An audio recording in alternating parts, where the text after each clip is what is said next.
This is Winnipeg Sports Talk Daily with Andrew Hustler Paterson and Michael Remis.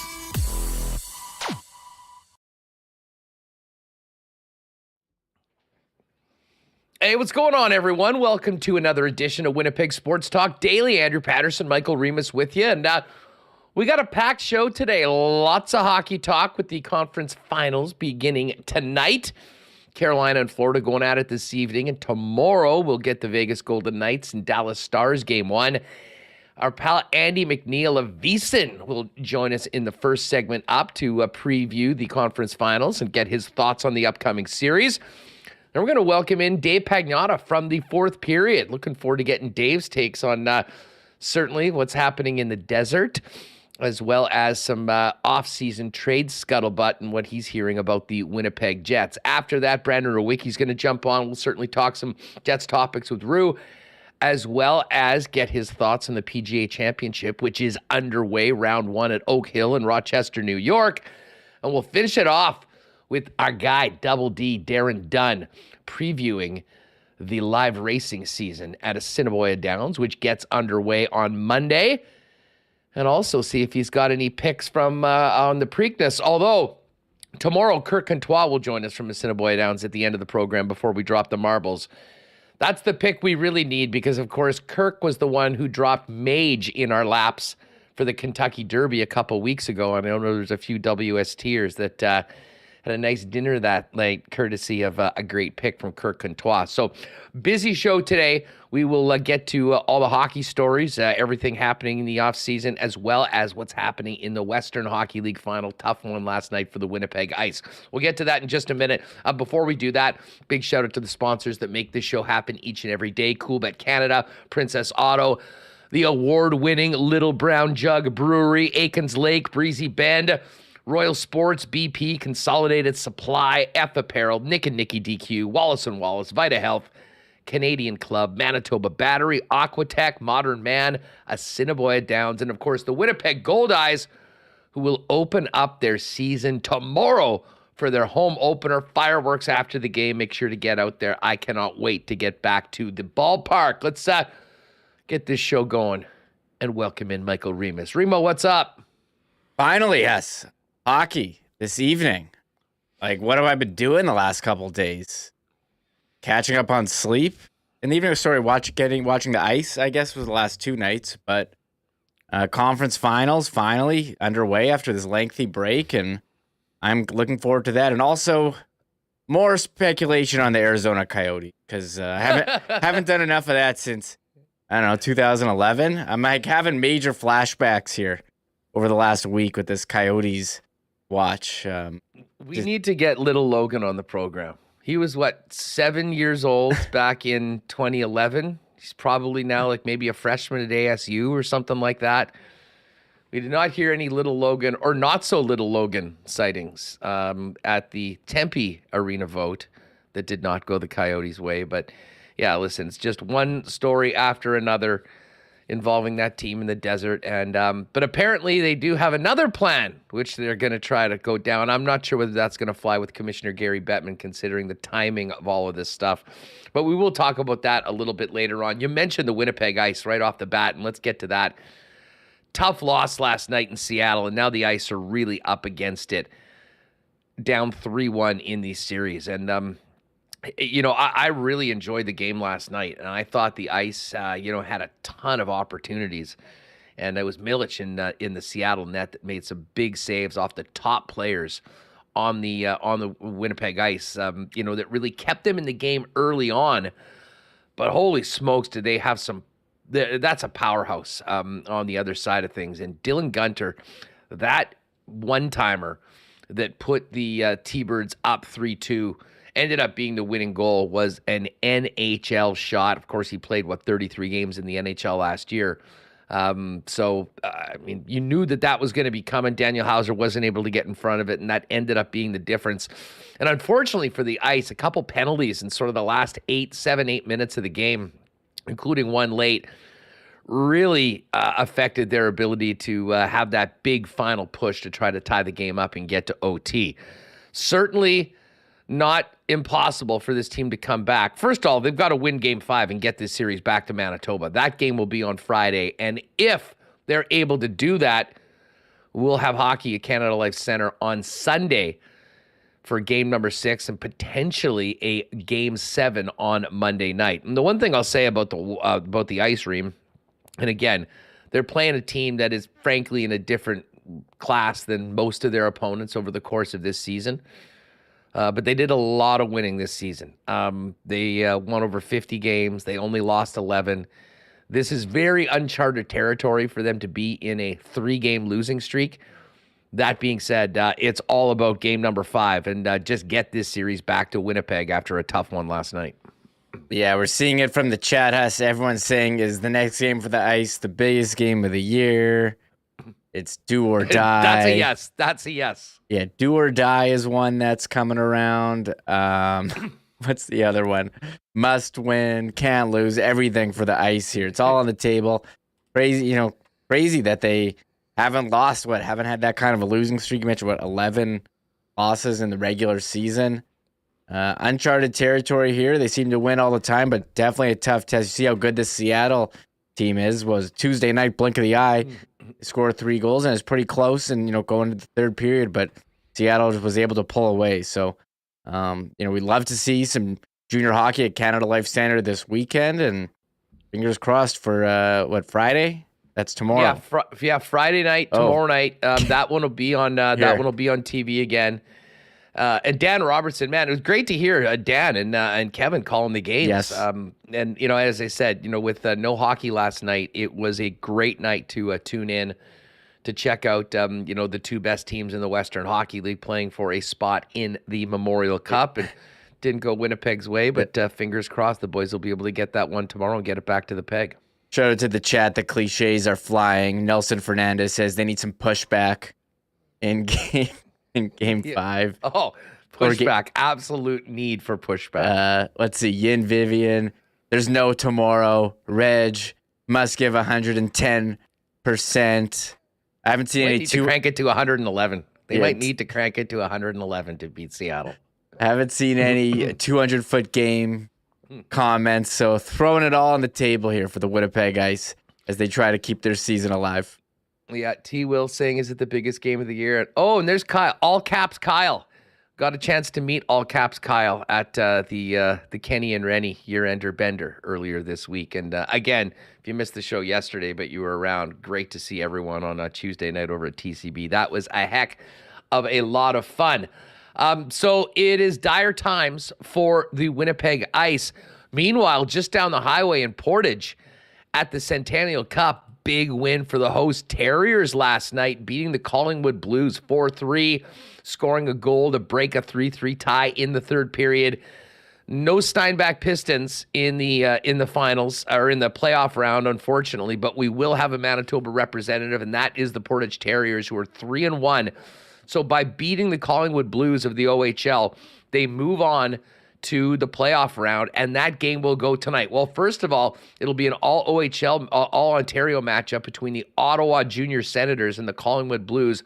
That game will be dropping the puck at 3:30 this afternoon in Portage. And then the hometown heroes, the Terriers, taking on the Yarmouth Mariners of the Maritime Hockey League, who are 1-2-1. Portage, I'm sure, will be favored on this in this matchup. The winner of the Portage Yarmouth matchup will move on to tomorrow's games, and the winner of Collingwood Ottawa will move on to tomorrow's games. And then awaiting them will be the high-powered Brooks Bandits, who rolled through the round robin. And of course, the Battleford's North Stars, the champions of the Saskatchewan Junior League, who are avoiding the play-in game or the quarterfinal game, if you will. So lots of great hockey right now. And if you haven't had a chance to get out to the Centennial Cup, certainly the games on the weekend will be awesome. But tonight might be a great time to head out to the Stride Center to check out the home Portage Terriers take on Yarmouth in a do-or-die game where there's no tomorrow if they don't win. And from all accounts, Remo, crowds have been awesome in Portage, and I imagine that building is going to be rocking for the home team tonight. Oh, absolutely. And yeah, do-or-die game, no tomorrow, all that stuff. Shout out to the chat who keeps bringing it us with these motivational elimination game cliches. I'll turn Ferguson adding in, fourth game's the hardest to win. Yeah, it is. We haven't said that one. Haven't done anything until you've won 4 games. So the Seattle Thunderbirds haven't done anything yet. And so, I mean, that's great celebration, their Centennial Cup in Portage. So looking forward to seeing what happens there. I'm all distracted. Everyone's saying, 2 passes and out, hard off the glass when in doubt. I mean, this chat. Any pucks in deep? Any pucks in deep in the chat yet? No one said pucks in deep. Got to stay out of the box for sure.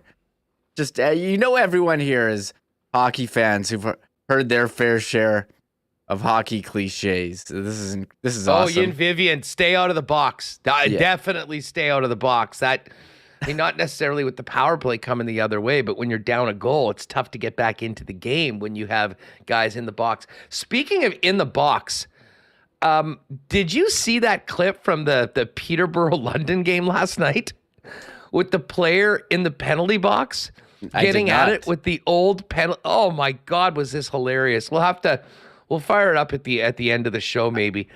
There was, if you look, Remo, check out Mark Mathott's Twitter feed. Okay. Because there was a scene, and it was bizarre. It was a player from London that went into the penalty box, and he gets into it with this elderly gentleman who was in charge of the box. And I don't know why the guy originally started going at him. Here, just play this if you. Is there sound? You don't need the sound. We don't need the sound? No. Okay, I'll just play. We can talk. Ended up getting into it with the official in the penalty box. And they went at it for a good chunk of time, Vic. And it was back and forth. But then they made up. They're buds again. Pete scored a goal. Just wait. And then not long after. Then he ends up back in the box. Again, and we just saw it during the break here, and they're continuing. And now they're on. pals. They're buddies Oh my again. God. They're exchanging stories. They're creating bonds. That's great. Yeah. By the way, I'm feeding back to myself right now. Oh, sorry.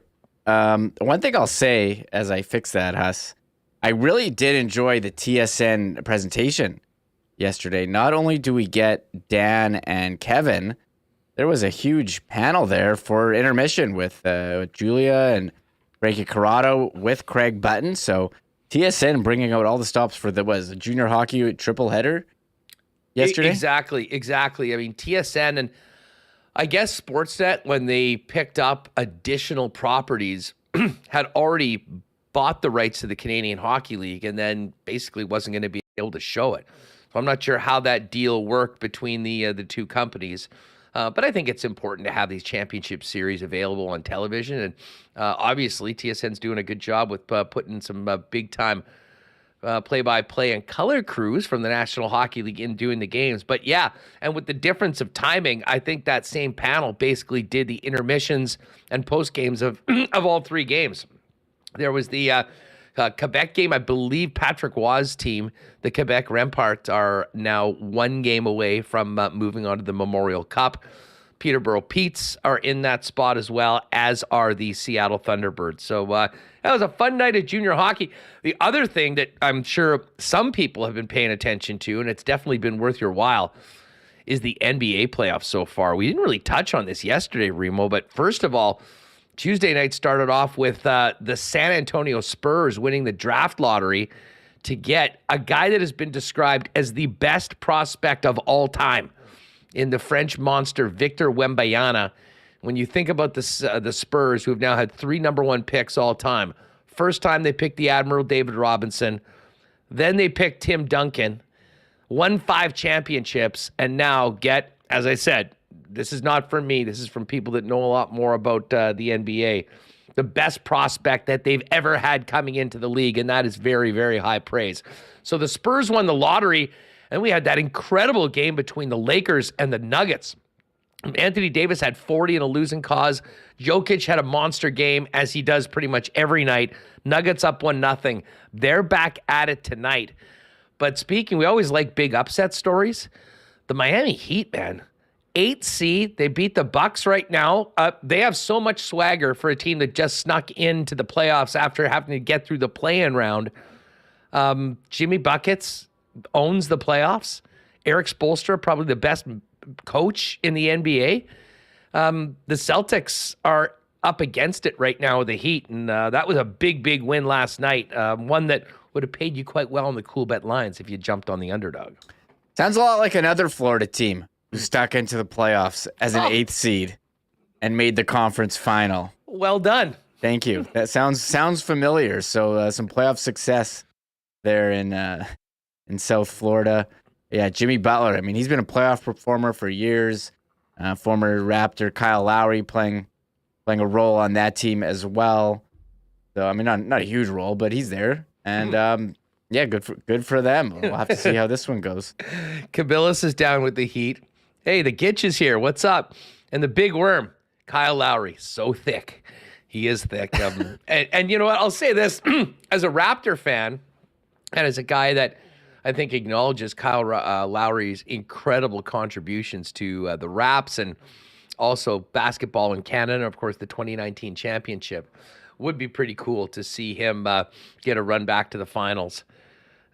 I guess people, you either love the Celtics or you hate them. I'm not really a big Celtics guy, but I'm not a Laker guy either. I'm hoping for Denver. That's the team I'd want. Count me in for a Denver-Miami series. That would be awesome. But we're going to get back to the hockey right now.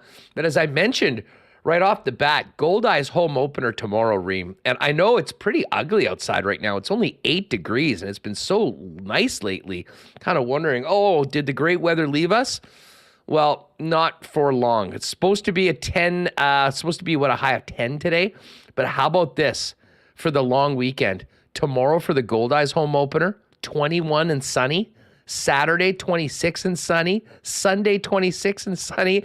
And Monday for the opening day at the track, 31 degrees and sunny. Listen, fingers crossed that this actually comes to fruition, but that might be the best May-long weekend forecast I can ever remember here in Winnipeg.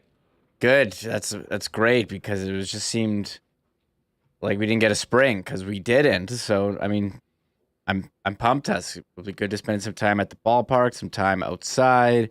Got to clean up my patio furniture. No one complaining for me.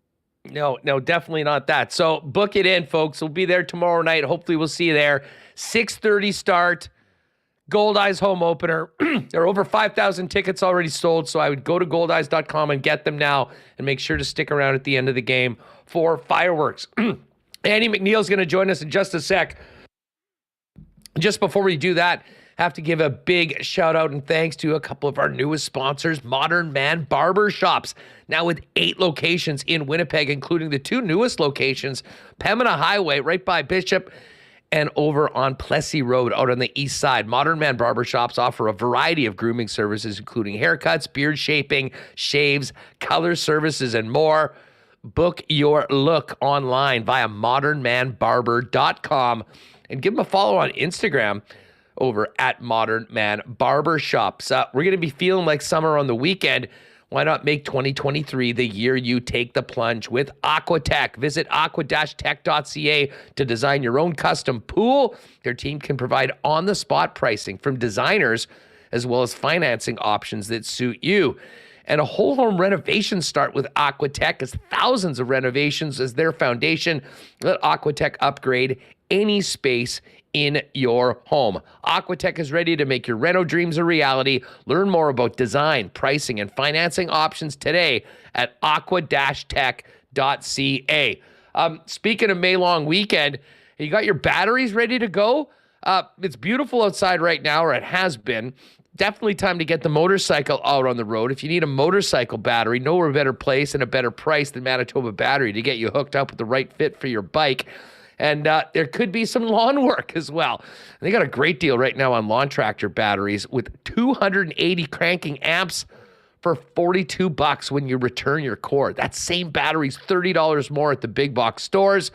Not only are you getting the best price, but it doesn't get much more convenient than Manitoba Battery. Any purchase over $60, they'll bring it right to your door anywhere in Winnipeg for free. Find out more online at manitobabattery.com or pop down and see Donnie and his great staff at 1026 Logan Avenue. And just before we bring in Andy, a big cheers to our friends at Canadian Club. Bomber training camp is underway. June 2nd, the first preseason game. We'll be back there, meeting up at the Rum Hut, watching the Unfinished Business Tour get underway. Of course, Canadian Club is Canada's favorite whiskey and the official spirit of the Winnipeg Blue Bombers. Pick it up at your local Manitoba Liquor Mart and check out for CC and Ginger at both liquor marts and your local beer vendors in 473 milliliter cans. All right, let's get ready for the conference finals and bring in our pal, the digital gambler himself, Andy MacNeil from VSiN. Andy, what's up, buddy? How are you? Check. You got me? Oh, we got you. Looking Okay, good. You got a good. Panthers hat on. I just realized Michael sent me like 4 steps or instructions in that email, and I only followed the first one. So I just wanted to make sure I was done it loud and before. clear here. You can figure it out. You know what you're doing, Andy. You're an old vet. Hey, let me ask you right off the bat with the lid. How surprised are you that we are still talking about the Florida Panthers right now down to the Final Four? I mean, Boston was the behemoth of the National Hockey League. They were down 3-1, essentially one save away at the end of Game 5 on Brad Marchand from being history. And yet here they are as one of 4 teams still alive in the quest for the Cup. Yeah, no brackets busted more, than the Panthers this season. They really have done a good job taking down these Titans. If you want to call the Maple Leafs the Titan, I don't know, but the Bruins certainly were. I think even in hindsight, I mean, that was the best team in the NHL, the Boston Bruins, and they didn't play their best at the wrong time. And I'm sad because of it. I am a Bruins fan, or at least I was. I don't know if I can go back after that one, but, yeah, the Panthers, man, they've really turned it on, and you can say that they got a little bit lucky against Toronto, surviving some stretches there, getting some great goaltending from Sergei Bobrovsky. But this team is, I think a blend of all the things that make a really good playoff team, and we've seen it throughout the playoffs: speed, skill, toughness. They've got grit, which they didn't have in past years. When we saw these teams crumble with Joel Quenneville in the bubble, and then last year after that President's Trophy win. But this is a different team, and I guess it's Matthew Tkachuk is the kind of the catalyst of all that, the engine for that team, and it's going to be a tough series. And you look around, there's a lot of varying opinions. I think I looked at ESPN this morning. I saw 12 people pick the Hurricanes and 12 people pick the Panthers, so split there. Over at The Athletic, 70% of the voters picked the Hurricanes, so a little bit more towards the home team there. But I like the Panthers in Game 1. I don't necessarily like them on the series line, but we're seeing this line come up here as high as plus 125 and approaching plus 130 at some shops. And I think it's Panthers or nothing as far as I'm concerned. They've got more star power, arguably. I know Carolina's getting that a big boost with Teuvo Teravainen coming back in the lineup tonight, but I don't think he makes a huge difference, and I'm still willing to give playoff Bob another shot on the money line here with the Florida Panthers. The one thing I'll say about Carolina is that they are as consistent a team in the way that they play, and the aggressiveness of their forecheck, the way they utilize their sticks and then follow through with the bodies.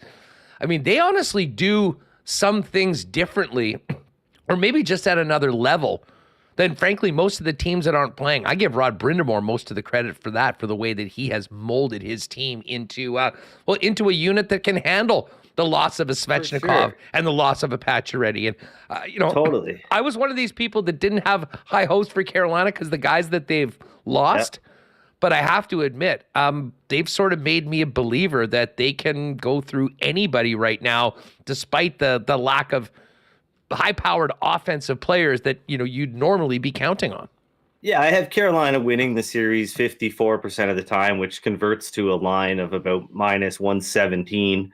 And I think, I totally agree with what you're saying. But on the other hand, I don't think it's a great thing that they're so consistent in their approach when a lot of the time their approach is quantity over quality. And maybe they won't get as many of those looks that Toronto got in their games versus the Panthers. So I'm curious to see how that plays out. And I think it's going to be a great series. The one thing that I think everybody can agree on is it probably won't be a quick one. This is probably going to stretch on. The Panthers aren't going to go away easy.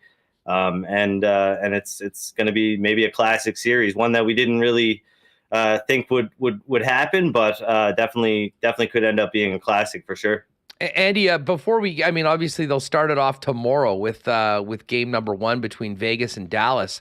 Just pulling up our friends at Coolbet here, looking at the series price, and it's pretty much been the same. Vegas at minus 128, Dallas at plus 108. Does the line make sense to you right now before we kind of dig into who you're liking in the series? Yeah, it does. The game lines make sense to me. I will say just right off the hop that I did bet Dallas to win the series. I think there's some discrepancies there with how the series is priced compared to the games. But yeah, I think this is going to be another close series. Vegas, I think, is getting those great performances from Jack Eichel and specifically Jack Eichel, but Mark Stone and some other players as well.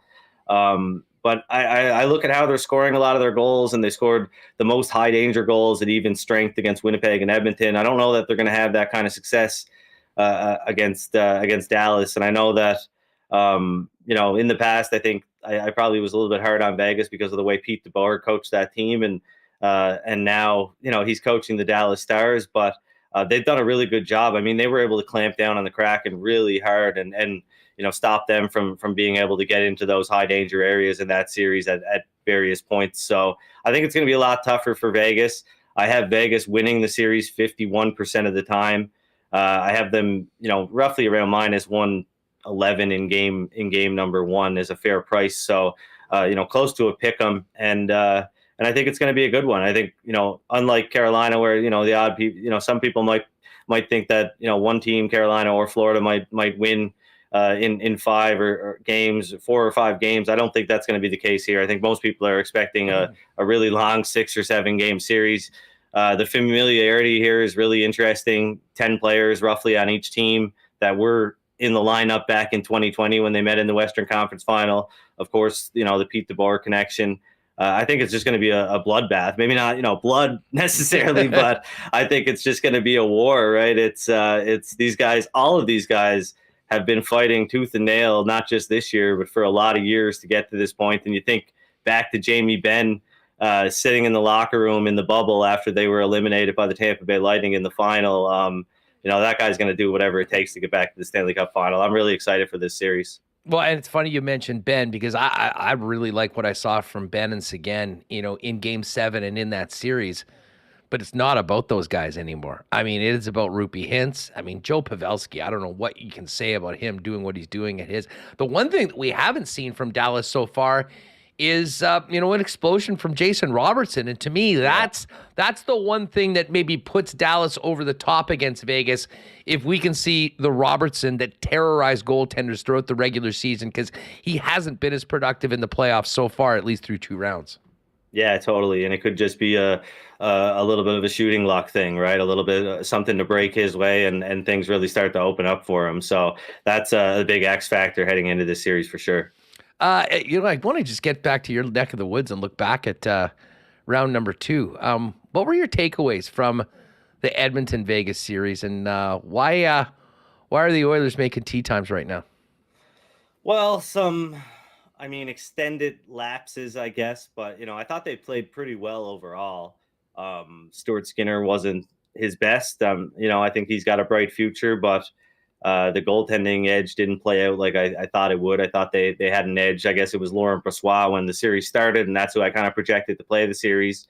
And I thought it was kind of funny how things really shifted. Like the betting market almost reacted as if Adin Hill was a worse goaltender than Laurent Brossoit, which I'm not sure is the case, right? Hill's had a pretty decent career, and most of it was spent with some of the league's worst teams. So I thought that was kind of interesting. But yeah, they were just too soft in front of their own net at times and left too much open. And like I said, they allowed too many high danger goals against, and you can't really put that all at Skinner's feet. I think that's, on the defense as well.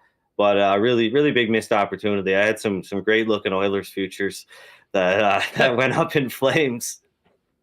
Yeah, you were certainly not the only one, and I think about half of my playoff pool team bit the dust as well after that. That being said, most playoff pools are done right now because basically, if you got Vegas or you got Canes, you probably got a bunch of those guys, and everyone else is seemingly out. Back to this Dallas-Vegas series, though. I mean, you kind of mentioned Stuart Skinner. He got yanked a bunch of times. Jake Ottinger did not have a great series, I guess, game by game against Seattle. But, man, I mean, the numbers are stupendous after he's lost a game. Yeah. You mentioned what Vegas's goaltending situation has been, and, I mean, none of these guys are proven at a playoff level right now, although I thought Hill was great and a big reason why they ended up being able to hang on and win after Brossoit got hurt. But when you look at this series, how much of a factor is the true number one and clearly the best goaltender in this series?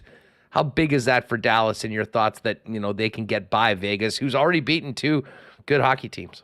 Yeah, I mean, well, I just think when you look at the Western Conference in general, there was a lot of really bad offensive teams in that conference, and Dallas played a lot of them in the Central Division, and so did Vegas in the Pacific. But I think Ottinger, he played a really good offensive team in Seattle, and he struggled at times. But I also think that we've seen his ceiling, and it's really, really high. And if his floor is what we saw in the Seattle series, then it's pretty promising that the Stars were able to overcome that enough to win the series. And it's pretty unlikely that Ottinger will be as bad for as long of stretches in this series. So I think the Stars are in a great spot here, and I think you always have to wonder if the goaltending edge does play out. And I think Hill is a bit of an unknown still. I mean, he's been around for a while, but he's never really gotten an extended look like this before, and a real chance to make an impact in a big way. So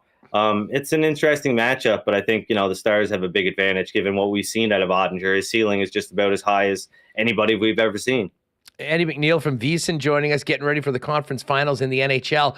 I'm just looking at the series goal props, and very different from the Oilers series where it was dry. It was like 4, and he got 4 in the first game. All of these players, like the big players, Eichel, Pavelski, Seguin, Robertson, Hintz, are all basically 2.5 goals. Is there a guy or two that you kind of look at these matchups or the way that they're playing and would feel comfortable jumping on and over? You know what? I haven't bet anybody in the Western Conference Final, but I did tail my friend Michael Lieboff over at the Action Network on Nick Cousins to score the most goals in Florida, Carolina, the Eastern Conference Final. What was the number on that? 200 to 1. Yeah. I mean, he's in a good spot, right? Michael broke it really broke it down really well on the VSiN hockey betting podcast earlier this week. But he's in a great spot, playing with some great players. And if things do go Florida's way like they did in the Toronto series, and it's a short series, maybe a guy like him could end up having the most goals on the team, just given where he's in at that spot with playing with Tkachuk and Bennett and those players. So I had to tail that one, but I haven't made a bet on any goal scorers in the Western Conference Final yet. No. Hey, Andy, before we go, I'm just looking at the numbers to win the Cup right now that we're down to 4 and we haven't started a series yet. Carolina, I'm seeing as the favorite at plus 230. Vegas, plus 265. The Panthers at plus 280. And the Dallas Stars, plus 310. Do you have a pick? Just who you think is going to win? And does one of those numbers, say, provide more value based on your numbers than the others? I think Carolina has the best shot, I guess, to get there out of the 4 teams, but it's really close, just like the betting market suggests, and there is no clear favorite. I think this is the time when you really want to look at the Conn Smythe Trophy voting and things like that, because that's a wide open market. I mean, there are so many candidates. We talked on the podcast today about Jacob Slavin and about how potentially in a year where there's no Connor McDavid, et cetera, no Cale Makar really wowing anybody, that maybe the voters look at a guy like him. I know Brent Burns is getting a lot of attention as well because of his offensive capabilities, but if you ask the Hurricanes players and Rob Brendamore, they're probably gonna go right to Slavin when they think of a key piece. So maybe he's a guy that's at a big price, 50-1 at some books, and Dom was saying that he was able to bet him at 90-1 this morning. I'm not sure if that's still available, but I think there are some really interesting options for that, depending on who you like to go to the Cup final, because there's still 2 rounds to go, and while a guy like Roope Hintz looks like he's, the leader right now. And if you ask Greg Wyshynski, who's really has his finger on the pulse of awards all the time, he would say he is based on their polling over at ESPN. But I think it's really wide open. You talked about Joe Pavelski and other players. I mean, there's a lot you could do here and a lot better than I think you could do in the Stanley Cup futures market. Just looking, 55-1 on Slavin over at Coolbet. And as far as is that not worth $1, or a $5 bet, right? Like, I mean, they're talking about him. People are talking about him, and they're going to face some pretty good offenses here potentially in the next 2 rounds. And if he's able to be a big shutdown force on the penalty kill and on that pairing, I mean, it's a possibility. Worth a Hail Mary. Eichel, the favorite right now at plus 650. And I mean, listen, if the Florida Panthers go all the way, I think it's pretty clear that Matthew Tkachuk is going to be that guy. He's at 7-1. Where's Aho at? And Aho's next at 8-1. Freddie Anderson. I don't understand why he's so high. Like hasn't separated himself from Jordan Martinook at all.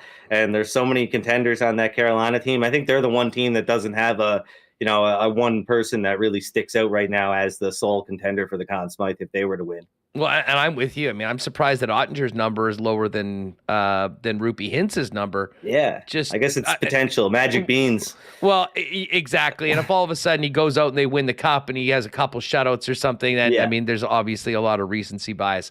Andy, this is going to be fun. I can't wait for these series to get going. And of course, the Cup final. And then into the offseason. Well, we're already in the offseason right here talking about trades and where Connor Hellebuck's going to be and all that. But fill people in on where they can see your content, what you got cooking up for the remainder of the Final Four in the Stanley Cup playoffs. Yeah, head on over to VSiN.com. Daily NHL playoff updates, series probabilities, updated picks and predictions. And Monday to Friday, the VSiN Hockey Betting Podcast, wherever you get your podcast. Myself and Danny Burke, great host over at VSiN, break down the NHL over every day. We have guests on frequently. Like today, we had Dom Luszczyszyn on from the Athletics. So check it out and give us a listen. Appreciate it, buddy. Have a great one. Enjoy the games. Thanks a lot, guys. You too. Good stuff. There's Andy MacNeil. You can follow him on Twitter as well at Digital Gambler, and the VSiN guys. If you do like betting or just like the information on it. Great stuff over at their site. All right, Dave Pagnotta coming up from the 4th period in just a couple minutes. Ready for some May long weekend grilling? Head on over to our friends at Vita Health. You know that they've got great prices on natural and organic supplements, beauty products, and groceries, but they also have the best selection of local products in town. Not to mention delicious Vita Market grass-fed bison and beef steaks for the grill. And the perfect thing to help you digest that red meat, Health First Prime Zyme Digestive Enzymes available at Vita Health, helping you break down proteins, carbs, fats, lactose, and reduce digestive discomfort so you can enjoy all that delicious food you're cooking. And hey, if you can't make it down to any of the Vita Health stores, you can visit their website to buy online with local delivery available. Vita Health Fresh Market, empowering people to lead healthy lives. 7 Winnipeg locations and online at myvita.ca. How's the fence looking? How's your garage door looking? If you've got needs when it comes to fencing or your overhead doors, Wallace & Wallace has been the expert serving residential and commercial customers since 1946. Any type of fence, they've got you covered. Vinyl, ornamental, welded wire, chain link, or wood, all available. And if it's time to replace your garage door, they are the Clopay dealer in Manitoba and have Winnipeg's largest selection of overhead garage doors. 452-2700 is the number. The Wallace & Wallace team will arrange a time to come out and give you a free estimate. You can also visit them at wallacefences.com or pop down to their showroom on Lawson Road off of Kenniston. Guys, as we head into spring and summer, If your closet needs a little bit of improvement, only one place to go, and that's to head on down to F Apparel. See Andrew, Alex, and their great staff with all sorts of menswear options, including custom suits beginning at $400, along with chinos, golf pants, custom shirts, both tucked and untucked styles, and an incredible selection of menswear accessories. In a wedding this summer, talk to them about a 15% discount for suits for the fellas for all wedding parties. And if you need a suit for a 2023 high school grad, get a free custom shirt and tie for the young man with the purchase of a new suit. F Apparel's at 190 Smith Street downtown. You can make an appointment online or check them out at that's EPHapparel.com. And I did see the launch of the new summer blizzard flavors over at the Nick and Nicky DQ, 4 locations. And listen, we know we love these blizzards 12 months a year, but when we're talking about pushing 30 degrees on May long weekend, it is a must to put on the docket for things to do over the course of the weekend. Head on down to either DQ Northgate, DQ Polo Park, DQ St. Anne's, or the DQ Niverville. Jump on some of those new summer blizzard flavors. Grab a stack burger while you're at it. And hey, hit them up on Instagram like our pal Tony Ticonapoli did yesterday at DQ Manitoba if you want to get a DQ ice cream or blizzard cake for your next upcoming event. Big thanks to Nick and Nikki for their support of WST. All right, Dave Pagnotta coming up in a couple minutes. Do a quick look at and I've seen everyone losing it in the chat about Canadian Corey Connors, who's up at the top of the leaderboard, although I believe he may have just given one back on 16, but had birdied 3 of his last 4 holes. Was 2 under on the front for 33, bogeyed number 10, but had birdies on 12, 14, and 15 before a bogey on 16 has him tied for the lead right now with Victor Hovland of Norway, who's looking resplendent. Always one of the best dressed golfers on tour. But a great start for Corey Connors right now. Other guys up at the top of the leaderboard, Sahith Theegala, who I will say we put a little sprinkle on him at 100-1 to win the tournament in the lock shop. He's had a great year so far. Sahith is 2 under. Scotty Scheffler, the co-favorite with John Rahm, 2 under. Has not been going well for Rombo, though. I think he was at 4 under the last time I saw it. And oh my God, a Bryson DeChambeau sighting. DeChambeau 2 under par for his round after not doing too well on the Live Tour this year. All right, let's get back to the pucks. There are so many stories outside of the series that begin tonight and tomorrow. We'll get to all of it right now with our guy, Dave Pagnotta from the 4th period. David, what's up? How are you? Fantastic. I get to go to Florida, so I'm a little better mood than I normally would be. But, yeah, playoffs done here in Toronto, so off to Florida I go to luckily somehow gets game 3 and 4 of that series under my belt. Beauty. It should be awesome. Hey, listen, just before we get to everything else, what's the week been like around the blue and white? I mean, a really anticlimactic end to the playoffs, to be honest. I mean, you get that huge win, you get over the hump, and then before you even know it, I mean, you're down 2-0, a no-show in game 3. And listen, They got to win, but, losing in overtime at home, a lot of questions about what that team and what the organization, not just the team on the ice, is going to look like, in a month or two, and certainly come drop of the puck in October. Yeah, they got 10 unrestricted free agents they got to worry about. They got a GM that needs a new contract, which they started talking about that beforehand. And then I guess Kyle has some family decisions that he needs to make and all of that, which totally respect. But the Leafs are going to want an answer within the next week, I would imagine, so that they can plan things out. They'd like to have him back. I think he's earned the opportunity to sign an extension, but it's going to come down to what he and his family want to do. And then, you're right, then they got to figure out all the offense, the on-ice issues. Are you going to trade out some offense for some more physicality, for some more sound D? There are a lot of decisions that have to be made. Their bottom 6 is wide open. They don't have a bottom 6 under contract at the moment, unless you want to really piece things. I know Dubas was talking about some of the young kids that are coming up, but they need to insulate their core, whoever stays, with the right pieces in place for a full 82-game season and beyond, because their window is still open. It's just how do you keep it open? Matthews, we've heard he wants to stay there. I'd imagine they'll work on some sort of extension and get that done. Marner's no trade kicks in. He's got 2 years left on his deal. Is there? Do you see a possibility that Mitch Marner is traded? And maybe beyond that, I mean, of that big four, I mean, that $11 million ticket on Tavares, I think is pretty tough to move. Will the big three, if you will, taking out Tavares, but Nylander, Matthews, Marner, all be Leafs at the start of next season? What's the percentage on that? 50-50. Wow. But I will preface it by saying, first of all, yes, Matthews will get an extension. I think it's going to be a 3 or 5 year extension with the Leafs. They've had some very loose discussions throughout the course of the regular season. Both sides kind of have an idea of where everybody is at pre-playoffs. So they'll reconvene, I would imagine, once Dubas' situation is finalized one way or another. If he stays, they'll escalate the Matthews talks. If he doesn't, then they got to find a GM and go from there. But he'll stick around. Beyond that, I'm not too sure, but I'm very confident that he will sign his extension this offseason, and then they'll go from there. Mitch is their best player. I mean, I know Matthews is the guy that had the 60 goals last year and has kind of stolen the spotlight for good reason. But overall, Mitch Marner is their best player. And I don't understand the full storylines and everything that's geared towards the possibility of trading him. I wouldn't. He is a line driver. He makes his lines better. He's not physical, but he's sound defensively. He is, like I said, a playmaking driver offensively. He was a big contributor as to why John Tavares scored 40 goals or 47, whatever it was, in his first season with the Leafs because they were playing together. 91 contributes a lot of that success to Marner. He wants him on his line.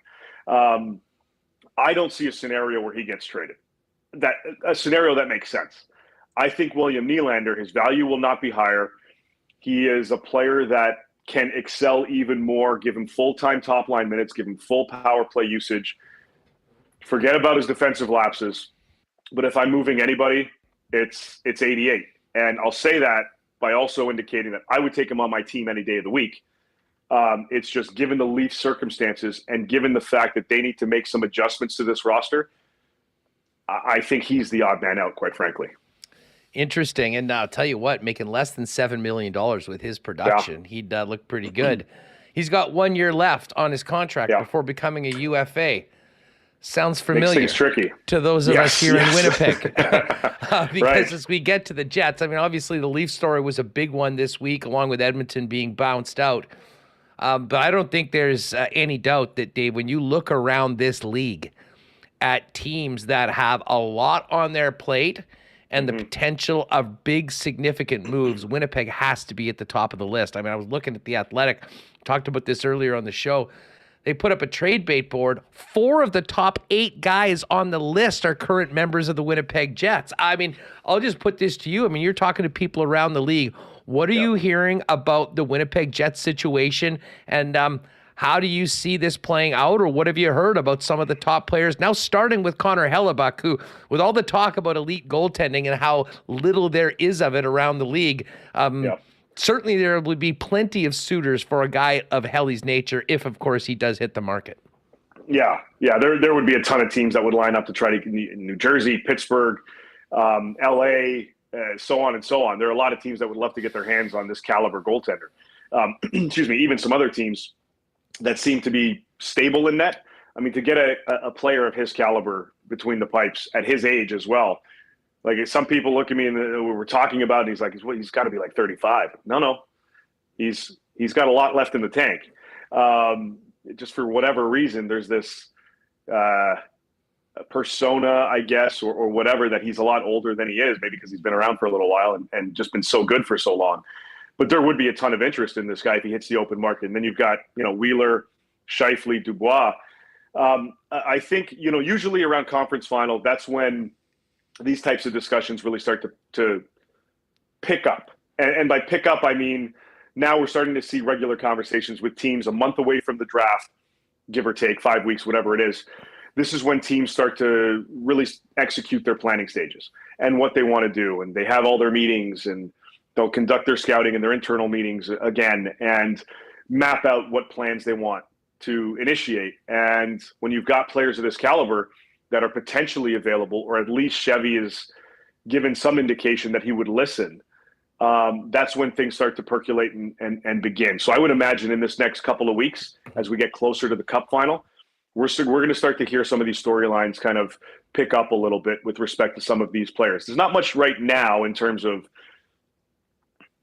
serious, significant discussions that, yes, we're close on something, but that will pick up. And, he's got Cheveldayoff has some work to do. He's got some planning to do. And you look at this team, the rest of the core, I mean, this is still a good team. This is still a really good team. You have Morrissey, you have Connor, you have Ehlers, you have Perfetti, who's, he's already initiated and started his off-season training here in Toronto.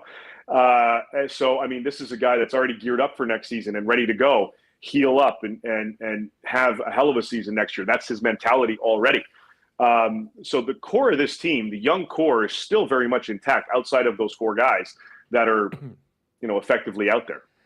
Dave, I mean, I am of the opinion that, Kevin Cheveldayoff's got a unique and probably one of, if not the most difficult jobs in the NHL as the general manager here in Winnipeg, because of the amount of guys that have Winnipeg on their no-trade list, because of the challenges when it comes to attracting free agents. And, knowing those parameters, if these players are being dealt, I mean, I really think that the focus of Chevy is going to be on younger players, either coming out of ELCs or on that first contract, that have multiple years of team control, that might not have popped yet as NHLers, but come with plenty of potential, and the team would believe that given the opportunity that they maybe haven't had where they're at, they could turn into those players that, you're giving up. I mean, listen, if the Jets lose Mark Scheifele and Pierre-Luc Dubois, I mean, those are your top two centers. It's a huge hole. Yeah. When you look around the league, I mean, we've heard about Buffalo as an interesting target for potentially a Hellebuck and what might come back there with, a lesser goaltending prospect, but what that would mean in younger players. New Jersey's another one. Which teams do you think would make good trade partners for Winnipeg, whether we're talking about one of those two centers or Hellebuck, to get the Jets what they need, talented young players under team control, and teams that would be willing on giving up on those to get proven assets to win and replay them right now? Well, I mean, first of all, I would say I don't know the extent of the appetite that Chevy has to strictly move these assets out and bring in only younger pieces. I think because of the window still being open, because of the current core, the remaining core, the four guys I mentioned earlier, I think he wants to add to that. I don't think he wants to necessarily regress. I think there's going to be some type of regression, but I don't know if every potential deal that he makes will follow that mindset. I don't think it'll be, okay, I'm going to move Hellebuck for a younger goalie and a guy in the first year of his second deal his first deal outside of the ELC. And if he can get extra minutes, he'll hit this potential. I don't think that will be the package that goes towards Scheifele, Dubois, Hellebuck, Wheeler, all of them. I think it's going to be a combination if he does move out all of these types of pieces. So I think we're going to see some deals where that makes sense, but I think we're going to see some others. And I'm going to use Scheifele as the example here. I think if they move Mark Scheifele, even with 1 year left on his deal, I think that's more of your talent for talent type of swap. I think Wheeler, you're going to have to retain, and that's going to affect the package. I think that would be a lesser type of package, so to speak, more geared towards futures. But I think a Dubois or a Scheifele, excuse me, I think those types of deals, and Dubois is tricky, because of the whole Montreal connection, all that stuff. But I think those are the two guys that you look to swap talent for talent, and you look at a Wheeler and a Hellebuck if he does want to leave or is not going to sign an extension right now, and you're kind of forcing your hand. I think those are the two areas where that type of deal, younger assets, make more sense. You mentioned Buffalo. They've got a lot of it. New Jersey, we talked about earlier. They're another team that has some good young pieces and a young goaltender that they could include in a package. Now, the key to maximizing a return here will be, will the Jets give these teams permission to discuss an extension and have a handshake agreement? Because everybody other than Dubois can sign an extension. Oh, wait, they're in their last. No, July 1 for all of these guys except Dubois. So handshake type agreement, sign at July 1, which we've seen before. So it's really going to come down to, will a potential extension discussion be allowed? And if it is, and they agree to one, that would help maximize the return. Speaking of Dubois, let's talk about Montreal, because there's been so much smoke about Dubois potentially ending up at Montreal one way or the other. Some say that, that sort of tied Chevy's hands on this, much like Jacob Trouba's situation where he was only going to talk extension with the New York Rangers.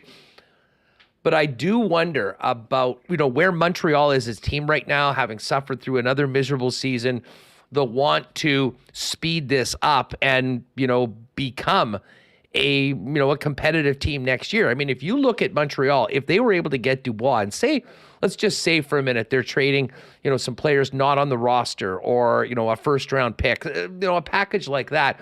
And you all of a sudden have Nick Suzuki, Pierre-Luc Dubois, and Kirby Dach down the middle. To me, that's a very competitive team and one that can definitely take that next step.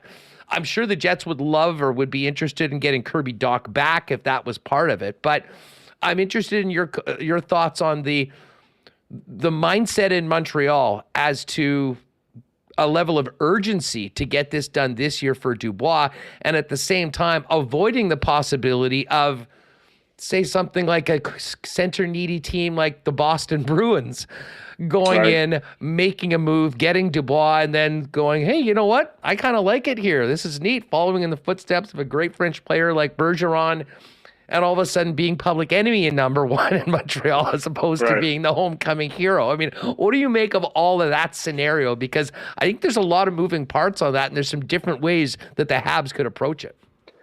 Right. And that's a great point, because the risk here for the Canadians in not making a move now, and let's say the Jets do move him elsewhere, is he falls in love with the market, he falls in love with the team and says, you know what, no, I'm going to stick here. I like it. That's the risk from the Canadians' perspective. At the same time, though, the Canadians have made it pretty clear that they're going to maintain the direction that they're going in right now. So they're not going to necessarily force the issue. Now, had they won the lottery and had the first or second overall pick, that would have escalated things even further. But they didn't. They'll draft fifth unless they make a move. But the trajectory of their rebuild is still on track.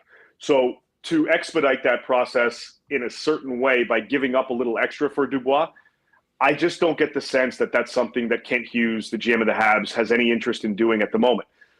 Is he willing to move out a competitive offer or present, a competitive offer? I think so. Would it be to the extent that would probably make Jets fans happy? I don't think so. So unless there's a huge mind shift and another deal falls into their lap elsewhere that continues to expedite their process, I don't see a scenario where the Canadians are going, yeah, okay, we'll make this move. Now we'll give up a little extra. I don't see that. A lot of things can change, but that's kind of the word out of Montreal right now.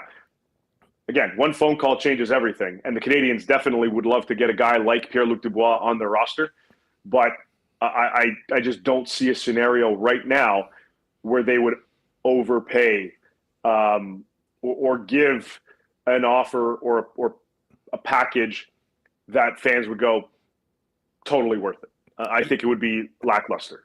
Let me hit you with one more of this, and I know you're very tied into the Kings through DB and your work on the fourth period. The unique thing about this situation with Winnipeg is, like, if those three key players, the two centers and Hellebuck, are moved, you're not necessarily filling the center spot with the center trade in the other way. And we've heard the Los Angeles Kings very much interested in getting a franchise goaltender like a Connor Hellebuck. I have to wonder, I mean, if a Scheifele or Dubois was traded, you might be able to get a goaltender of the moment or a goaltender of the future through one of those deals. What do you make of the Kings' kind of younger players, prospects? And I guess if you were talking about getting a Vezina Trophy winner, in your opinion, is Quinton Byfield untouchable, or might he be a player that, if they really made a push to get the Kings would consider giving up if it meant getting a guy like Hellebuyck in their net long term? I don't have any sense and have not gotten any sense that they have any interest in moving that guy. Now, if Hellebuyck is signed or agrees to an extension and it's cost effective, then that may change their mindset. But speaking to people with the Kings, even this week, right now they're trying to move out money.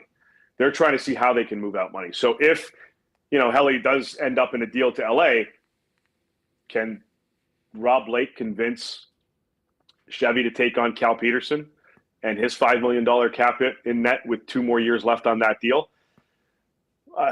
Then maybe that changes things a little bit. But they're looking to move Peterson. They're looking to move Sean Walker and his $2.65 million cap hit out of LA. They would consider other pieces like an Iafallo, and his new extension kicks in, I think, at $4.5 million, and a valuable piece. But I don't know if a guy like Byfield and Brant Clark are two young up-and-coming studs on this team that they have no interest in moving. Alex Turcotte, 5th overall a number of years ago, he is available. Tobias Bjornfoot, first-round pick a few years ago, he is available. He was actually part of the offer that they presented to Arizona for Jacob Chychrun. They're willing to move out other pieces, but they're trying to free up some money in order to fit some bill. Would they love Hellebuyck? 100%. And I believe they would kick tires to see how that would even be a possibility. But from my and I don't know this definitively, but reading the tea leaves and talking to people within that organization, my guess would be you'd have to take back Peterson as part of a deal and then discuss all the other parameters. But he's got 2 years left at $5 million, and he was in the A all season long. Dave, thanks so much. And we didn't even listen. We'll have another few years to talk about the Coyotes situation. We'll do that some other time. Hey, have a nice time down in Fort Lauderdale. Should be a great series. Hey, just quickly on the way out, who's going to be playing for the Cup in 2 weeks? Oh man, I picked Dallas at the start of the playoffs, so I'll stick with Dallas. And I think Florida. I think the Panthers are going to pull this one out in 6. It's going to be a couple great series. Thanks for doing this, pal. Keep up the great work, and say hi to Dennis for us. You got it, buddy. We'll do. Thanks. Good stuff. There's Dave Pagnotta, the fourthperiod.com, and of course, give him and the fellas a follow on Twitter as well. All right, we're going to welcome in Brandon Rewucki in a few minutes.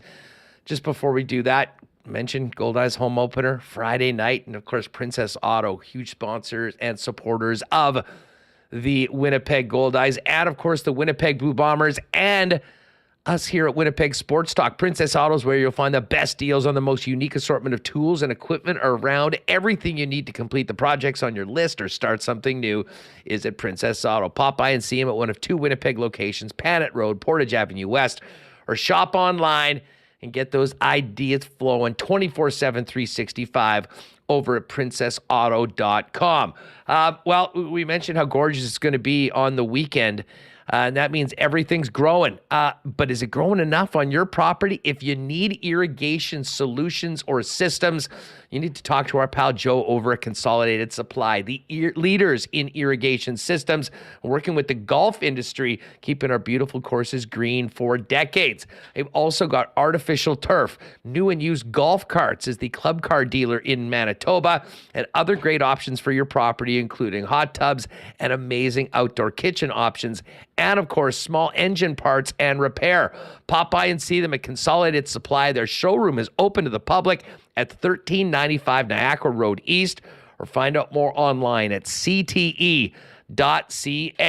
Well, gang, it's time to get outside and enjoy spring and get ready for summer, and Royal Sports is waiting for you at 750 Pembina Highway with all sorts of things to help you make the most of the beautiful weather for the next few months. Soccer, baseball, softball, tennis equipment, and so much more, not to mention a huge selection of bikes, along with the biggest hockey section in town, soccer gear from around the world, and of course, the best selection of licensed team gear and merchandise from all of your favorite teams and leagues. Pop down to see him at 750 Pembina Highway.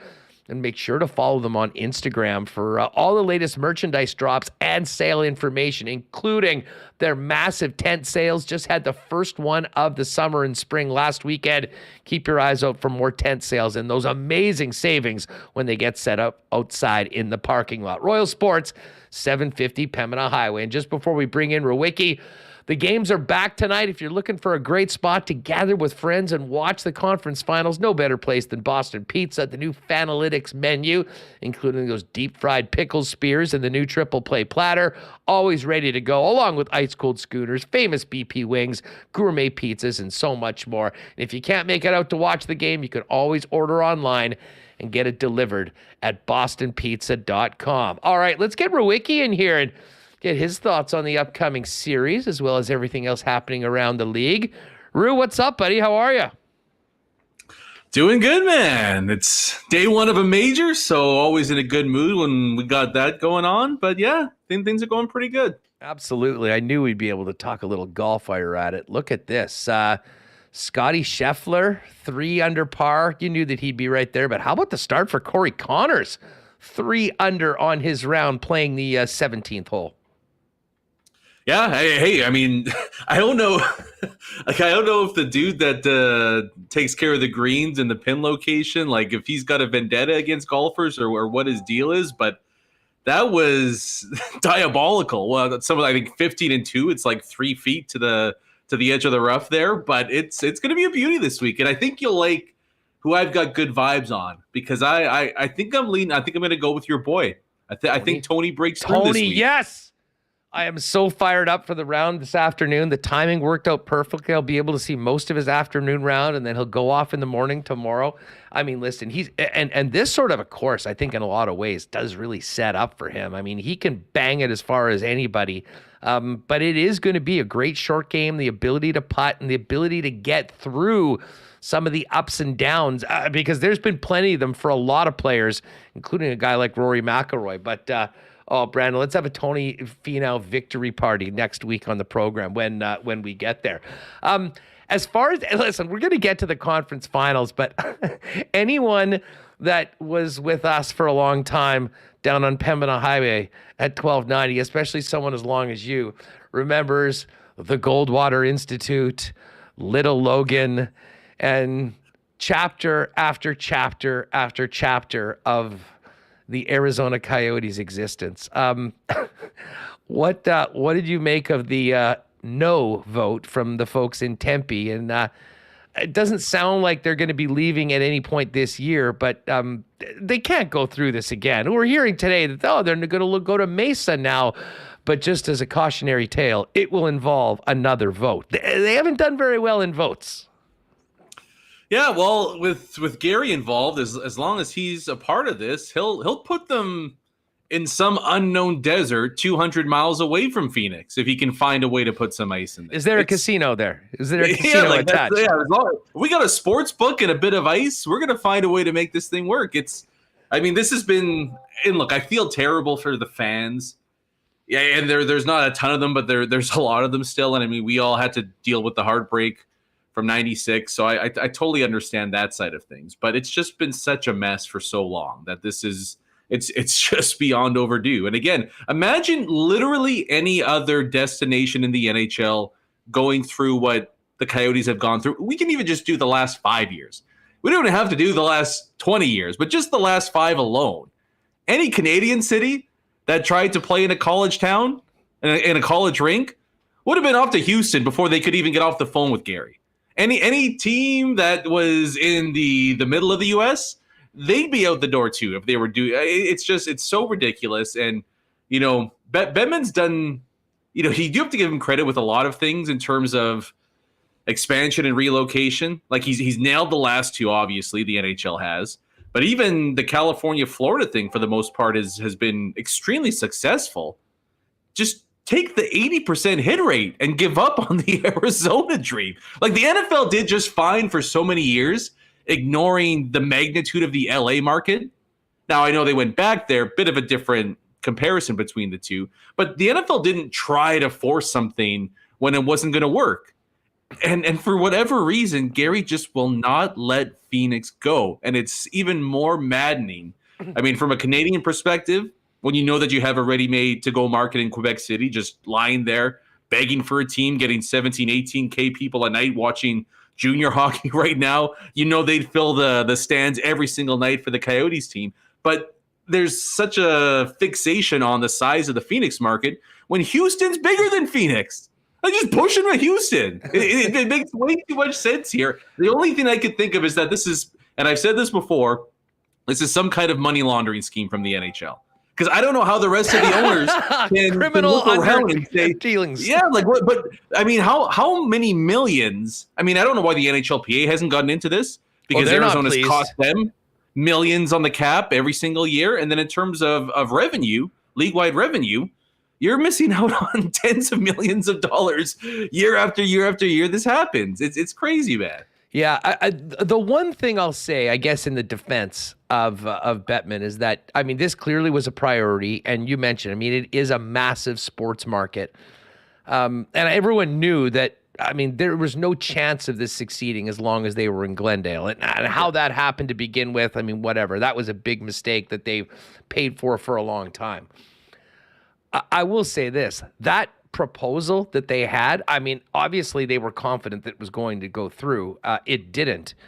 But if that happened, having a building of that stature in that spot, around all the money, people not having to drive an hour and a half to the games, I actually think it would have been really successful. So I kind of understand why they gave this last shot. I can't think for a second that they're going to actually entertain starting this all over again at a new spot at some mall in Mesa, Arizona, and trying to make this happen again. I mean, to me, that Tuesday night was the final nail in the coffin. At least right now, this team is going to move at some point in the next year, in all likelihood.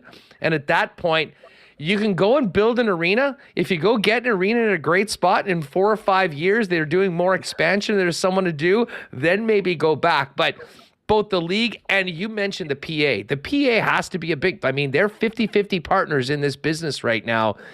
Everyone's losing money because of it, and there is absolutely no solution on the horizon. To me, this is going to be 41 more games and no playoff games at Mullet Arena. 5,000 fans are going to be able to say bye-bye to the Coyotes, and we'll see them next year. Houston, to me, does make the most sense, especially if Fertitta, the guy that owns the building and the Rockets, wants to own a team. Otherwise, I saw my guy Mahomes tweeting at the NHL. How about KC? Salt Lake is the interesting one. I mean, that was not really on my radar at all, but I guess with the potential of the Olympics coming there is the thought that there will be a new building. The one that they have right now is built in 91. I think the Jazz need one anyways. And the owner there was the guy that was sort of being that backup plan. So there are some pretty intriguing options for the league, I'd say. Yeah, Portland too, like to do the whole Seattle-Portland rivalry. I mean, man, you can name 30 different cities that would do better than the entire state of Arizona right now. It's just, and I think you even made the great point, and this is something that I've said before too, is that like letting the Coyotes go doesn't mean hockey dies in the desert for the rest of eternity. Like, you can find a way to make this thing work again, as Winnipeg has shown very well, that if you get all your ducks in order and you're ready to go the next time around, you know, what's stopping the NHL from trying this one more time when things are at a much more stable spot, right? So it does feel, and I really wonder what the, you know, I assume, again, I'm not going to discount the possibility that they try to find a way to keep the team in Arizona, but like, I really wonder, even though it's a college rink, like, how full is that arena going to be with people knowing that this team is 1 foot out the door? And how much more embarrassment could the NHL possibly have if a 4,000 seat capacity arena has about 1,500 people in it, and it looks less packed than the Selkirk Rec back in the day when the Steelers were hosting OCN? So I think two things. I don't think the NHL is done trying to force the Coyotes to stay there, and I don't think the Coyotes are done embarrassing the rest of the NHL while they attempt to do so. Hey, nothing was more embarrassing. Did you see, was it Gutierrez, their CEO, with his statement on on Tuesday night, starting it off. We're incredibly disappointed about the vote. And then he goes on and he starts thanking all the people that helped them. And then Remis, yeah, if you have this, let's play this.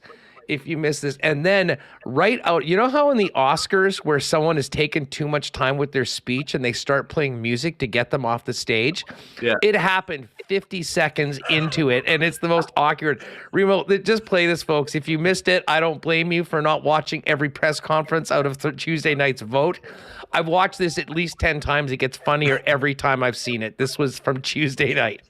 Hold on one sec. I'm just grabbing it. I do have it. Okay. Can you give me a pull that second? up. I mean, and this just goes along the line of, Thank you all for being. Ways, Remo, Brandon, it's kind of become a bit of a dark comedy. Listen, I realize that there are some people that, because it was our team originally and everything that's gone in, what Winnipeg had to do to get a team back. It's a little different here than everywhere else. But listen, it doesn't make stuff like this any less funny. This is from Tuesday night.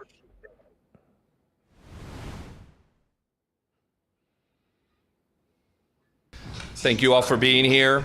Again, my name is Javier Gutierrez. I'm President and CEO of the Arizona Coyotes. I'm going to make a brief remark. I will not take any questions. We are very disappointed that Tempe voters did not approve Propositions 301, 302, and 303. As Tempe Mayor Corey Woods said, this was the best sports deal in the history of Arizona. The Coyotes wish to thank every single person who supported our efforts and voted yes. So many community leaders stepped up and became our advocates, and for that, we will forever truly be grateful. We also wish to thank the countless volunteers who worked so hard to try and make the Tempe Entertainment District a reality, and the Tempe City Council for their unanimous approval and support as well. Sorry. Thank you. While we wanted a different outcome,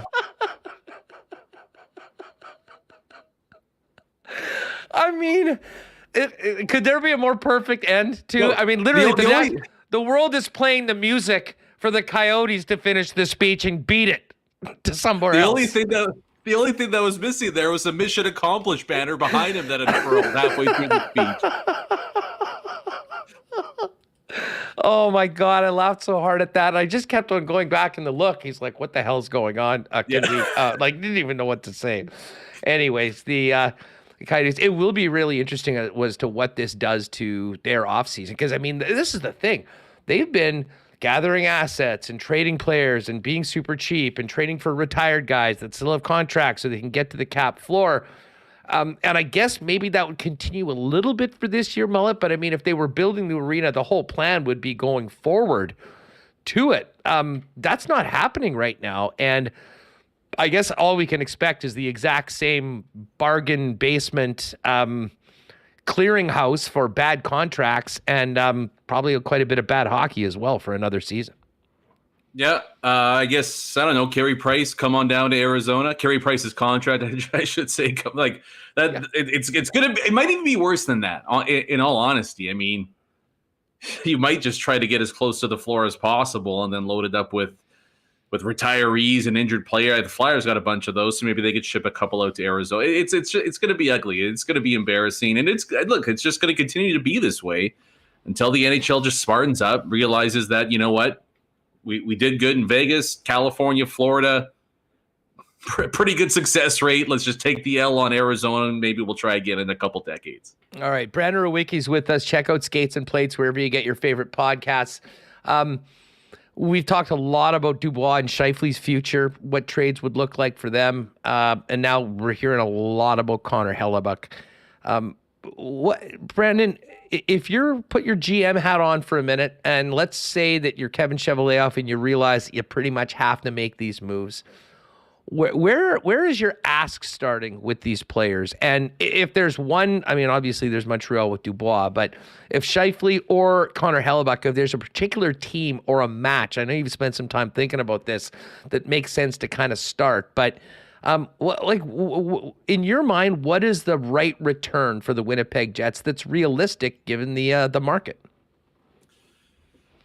Yeah, I mean, there's really two ways they can go about it, I think. I mean, to me, it's either you get a first-round pick at a top prospect back, which is kind of the going rate for any high-end player on the trade market, or you try to do whatever it takes to just get that one premium asset back. And then that's how I always like to go about. Like, to me, doing the lottery ticket thing, it can work.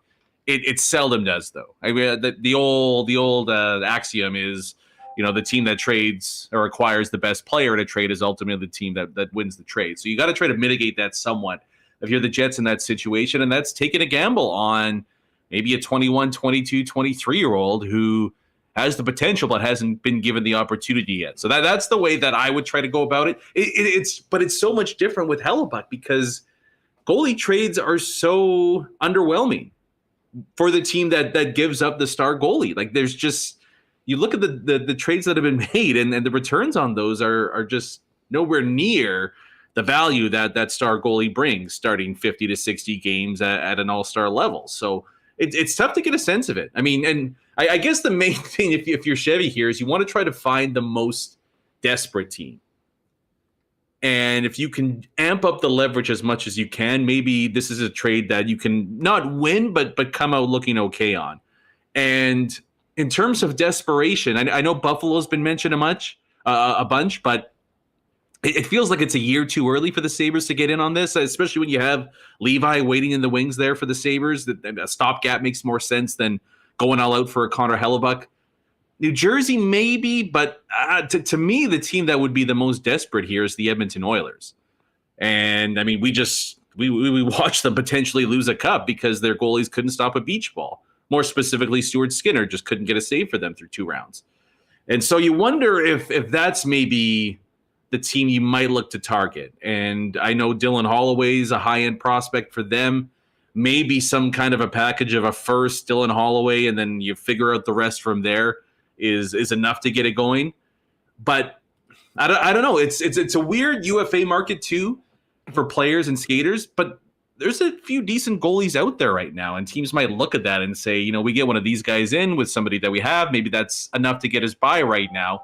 And then on top of it, if you're looking to get a high-end goalie, as great as Hellebuyck is, top 3 in the NHL, are you going to risk 1 year of Connor Hellebuyck walking to free agency? Or maybe do you make a similar move for a John Gibson, who has more term on his deal, or a UC Saros, who has a few more years on his deal, right? So it's a tricky spot for the Jets to be in terms of trying to come out on top in a Connor Hellebuyck trade, which is honestly why, I mean, for a number of reasons, but it's why I do whatever it takes to keep him here in Winnipeg, and however many years it takes, however many millions it takes, I don't really have a problem with that. But let's try to keep high-end talent here with the Jets as opposed to trying to find a minute way of winning a trade like that. Yeah, listen, I don't disagree with that. I think my thoughts on Hellebuyck are well documented on this program. But if he's not into signing and he doesn't feel like the direction of the club is one that is going to get him the Stanley Cup, you kind of pretty much this is why it's so different. I think this team, and I've said this all week, I think the team wants to move on from Scheifele and Wheeler and feels that it's important for them to do that. All things being equal, I think they'd prefer just to sign and keep Pierre-Luc Dubois and Connor Hellebuyck. But if that is not available, we know that this team can't afford to let those guys go without getting, legitimate assets back. And what's interesting, and I was just talking about this Dave Pagnotta, I mean, you don't necessarily, if those 3 guys are going, and again, these are big ifs right now, but I think there is obviously a legitimate chance that does happen. You could always address goaltending through one of the other trades or even potentially a free agent. You're not necessarily getting a goalie back, but Dave just did something brought up, and I was asking about Quinton Byfield and just how untouchable he is in LA. If you're going to get and be able to sign and keep a Vezina Trophy winning goaltender for long term, that sort of a player is what I'd be looking for Cheveldayoff. He's on his ELC. You have team control for another 4 or 5 years, and there's the potential that he can turn into a player that resembles one of the 2 guys that you're leaving at such an important position in the middle. And he had mentioned, unlikely that they'd be, willing to move on him, but maybe that changes a little bit if you're willing to take the contract of Cal Peterson, who stunk last year and ended up spending it in the American Hockey League. Now, the dollar for dollar, Byfield's on an ELC, so he's making like $894,000 next year, would need a contract after next season. There's 2 more years of Peterson.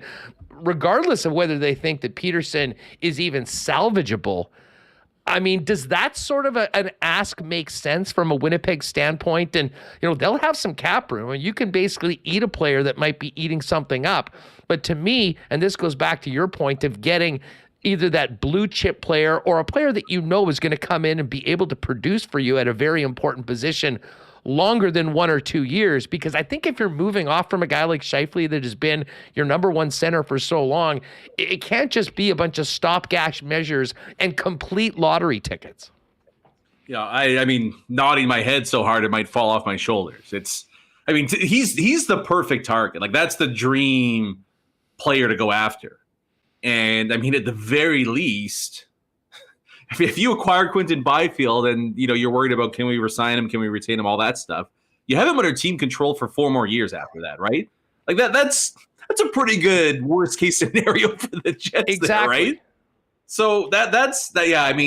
Whoever it might be on the Jets, Scheifele, Hellebuck, Dubois, I really don't think it matters. Finding a way to get Quinton Byfield into Winnipeg would be, I think, a dream situation there. He's the exact kind of guy you need to go after.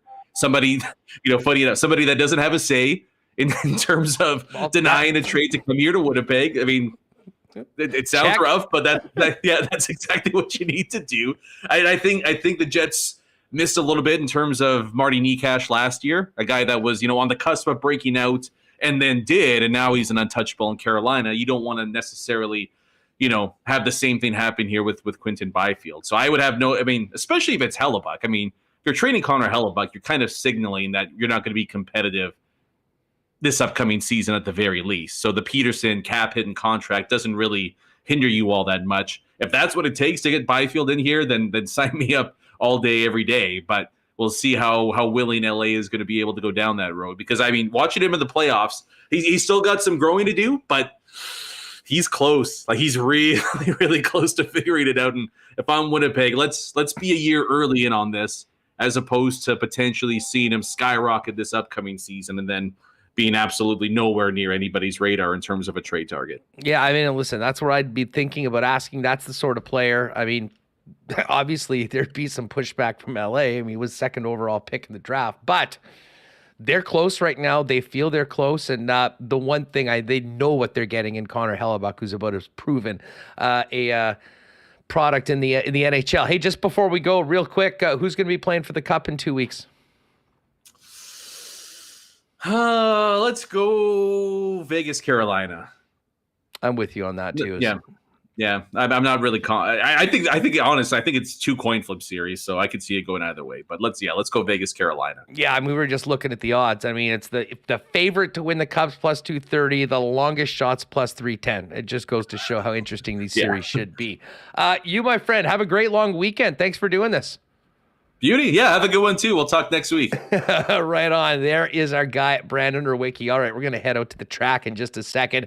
Hey, I do want to congratulate our friends at Little Brown Jug, who absolutely cleaned out at the beer awards this week. Brewery of the Year, Black Lager, the best of show, the design awards for their queer beer and generic, and category winners for the Golden Ale, Belgian IPA, 1919, generic, black lager, and cider. Check out the Instagram for all of the information on their award-winning beers. But there's a lot going on right now. New launches of the Radler, the cider, Folkfest lager, and the queer beer. New merchandise as well with the new generic lager merch, as well as their Pride merch is good to go. And of course, what's most important for this beautiful weekend coming up, the patio is up and running. Anyone that was with us for our sports trivia night there at the end of last summer knows how great it is. And they're open new Sunday hours as well, open from 3 until 9. Pop on down and see our friends at Little Brown Jug on William Avenue. You can check them out online at littlebrownjug.ca. We're getting ready for a fishing season. Well, I guess that's officially started, but Aikens Lake season as well. Just a perfect getaway for Manitoba businesses. If you're thinking about a great getaway for your top customers, or maybe a little bit of a team building experience. Most of the guests at Aikens aren't necessarily hardcore fishermen, rather people who enjoy the outdoors and like the easy way our guides can put you on the big ones or teach novices how to fish. Find out more online at aikenslake.ca. There is nothing like the Aikens experience. That's aikenslake.com. As I mentioned, we got PGA Tour, PGA Championship going on right now. And our guy, Canadian Corey Connors, tied with Scotty Scheffler at the top of the leaderboard. We'll stay on top of that throughout the afternoon, but whenever we're talking golf, we do it for our friends at Breezy Bend, one of Manitoba's top private clubs. Incredible 19th hole on that course side patio, not to mention great men's, women's, and junior programs. If you're thinking about getting on the waiting list for next year, find out more at breezybend.ca or give our pal Corey Johnson a call for more information on that. All right, we got the Preakness on the weekend. We got Kirk Comtois, who dropped Mage on us just in our hands right before it.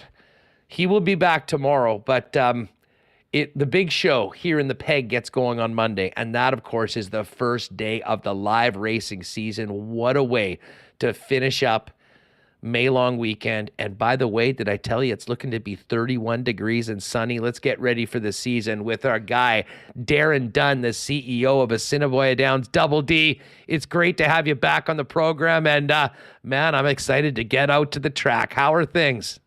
Oh, terrific, Hustler. Shout out to Remis as well. I mean, great to be back with you guys. Last finishing touches underway here as we're set to go, as you mentioned, Victoria Day evening. So do lake life, enjoy the long weekend at the lake, enjoy cottage time, and then come back to the Peg and finish out that long weekend in style here at ASD Do the Downs. We can't wait. Ready to go. We're just putting the race cards together for Monday and Tuesday. The first couple of weeks of the race season, we'll go Monday, Tuesday, and then we'll roll out our Monday, Tuesday, Wednesday schedule, essentially right through to the end. So, we worked very hard in the offseason to touch base with our international partners to ensure that they're on board and excited about our upcoming broadcast.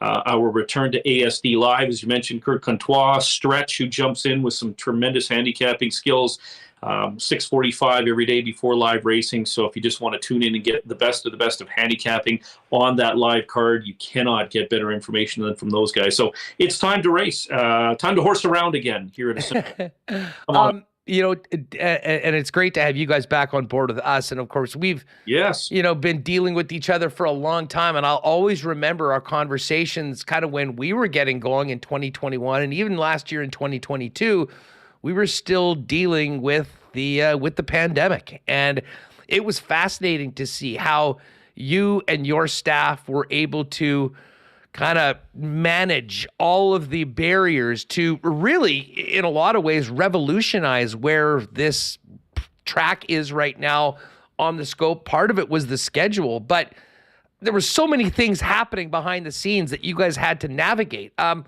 How different has this offseason or this lead up to live racing been than last couple of years? And how much better is that for you and everybody involved? Yeah, well, okay, so a quick step back. I guess it's the whole, good to be king, but heavy is the head that wears the crown. When, again, I was watching that live Dallas Mavericks game when they suddenly pulled the plug on the NBA mid-game. Mark Cuban jumps on there live to say, we trust Adam Silver, yada, yada, yada. We're on hold, which quickly said to me that we're going to be on hold very, very soon as well. And I can distinctly remember sitting in a very empty boardroom, giving some thoughts about the fact that, like a light switch, all of our revenue was turned off. 140 VLTs, simulcasting, in other words, satellite wagering on racing, morning, noon, and night across the world that we do out here. Food and beverage, everything shut down, can't do anything. So, 250 employees on the line, and including yours truly, we have no revenue like that. Pivot, to use your indication there, to find a path, find a way. Provincial government worked with us, gave us a license. ran this place like a library with nobody here for live racing, which is as bizarre as it gets. And other major sports, of course, did that with no fans in the stands, and that's not what it's about, as we know. But we did find that path, that niche. We found ourselves strategically placed against Tier 2 competition versus the Santa Anitas, Del Mars, Belmont Parks of the world, and really, really got a jump on everybody around the world by being able to be the first track in Canada to be up and going and sell a signal. And truthfully, initially competing with, Japanese baseball and Korean ping pong. I won't forget that. That's competition I'll take all day long. Fast forward to now. We had a lot of stickiness with our partners and the relationships we built. We continue to foster those. Let me give you a quick example. Initially, when we developed a relationship, opened the door to Australia, horse mad continent, very hard to get in there. Everybody wants to be in there. I think we would have bet somewhere in the neighborhood of $100,000 to $200,000 initially prior to the COVID situation. That quickly went to over $1 million. Last year, we bet over $9 million coming out of that continent. So gross, small margins, but large volumes help.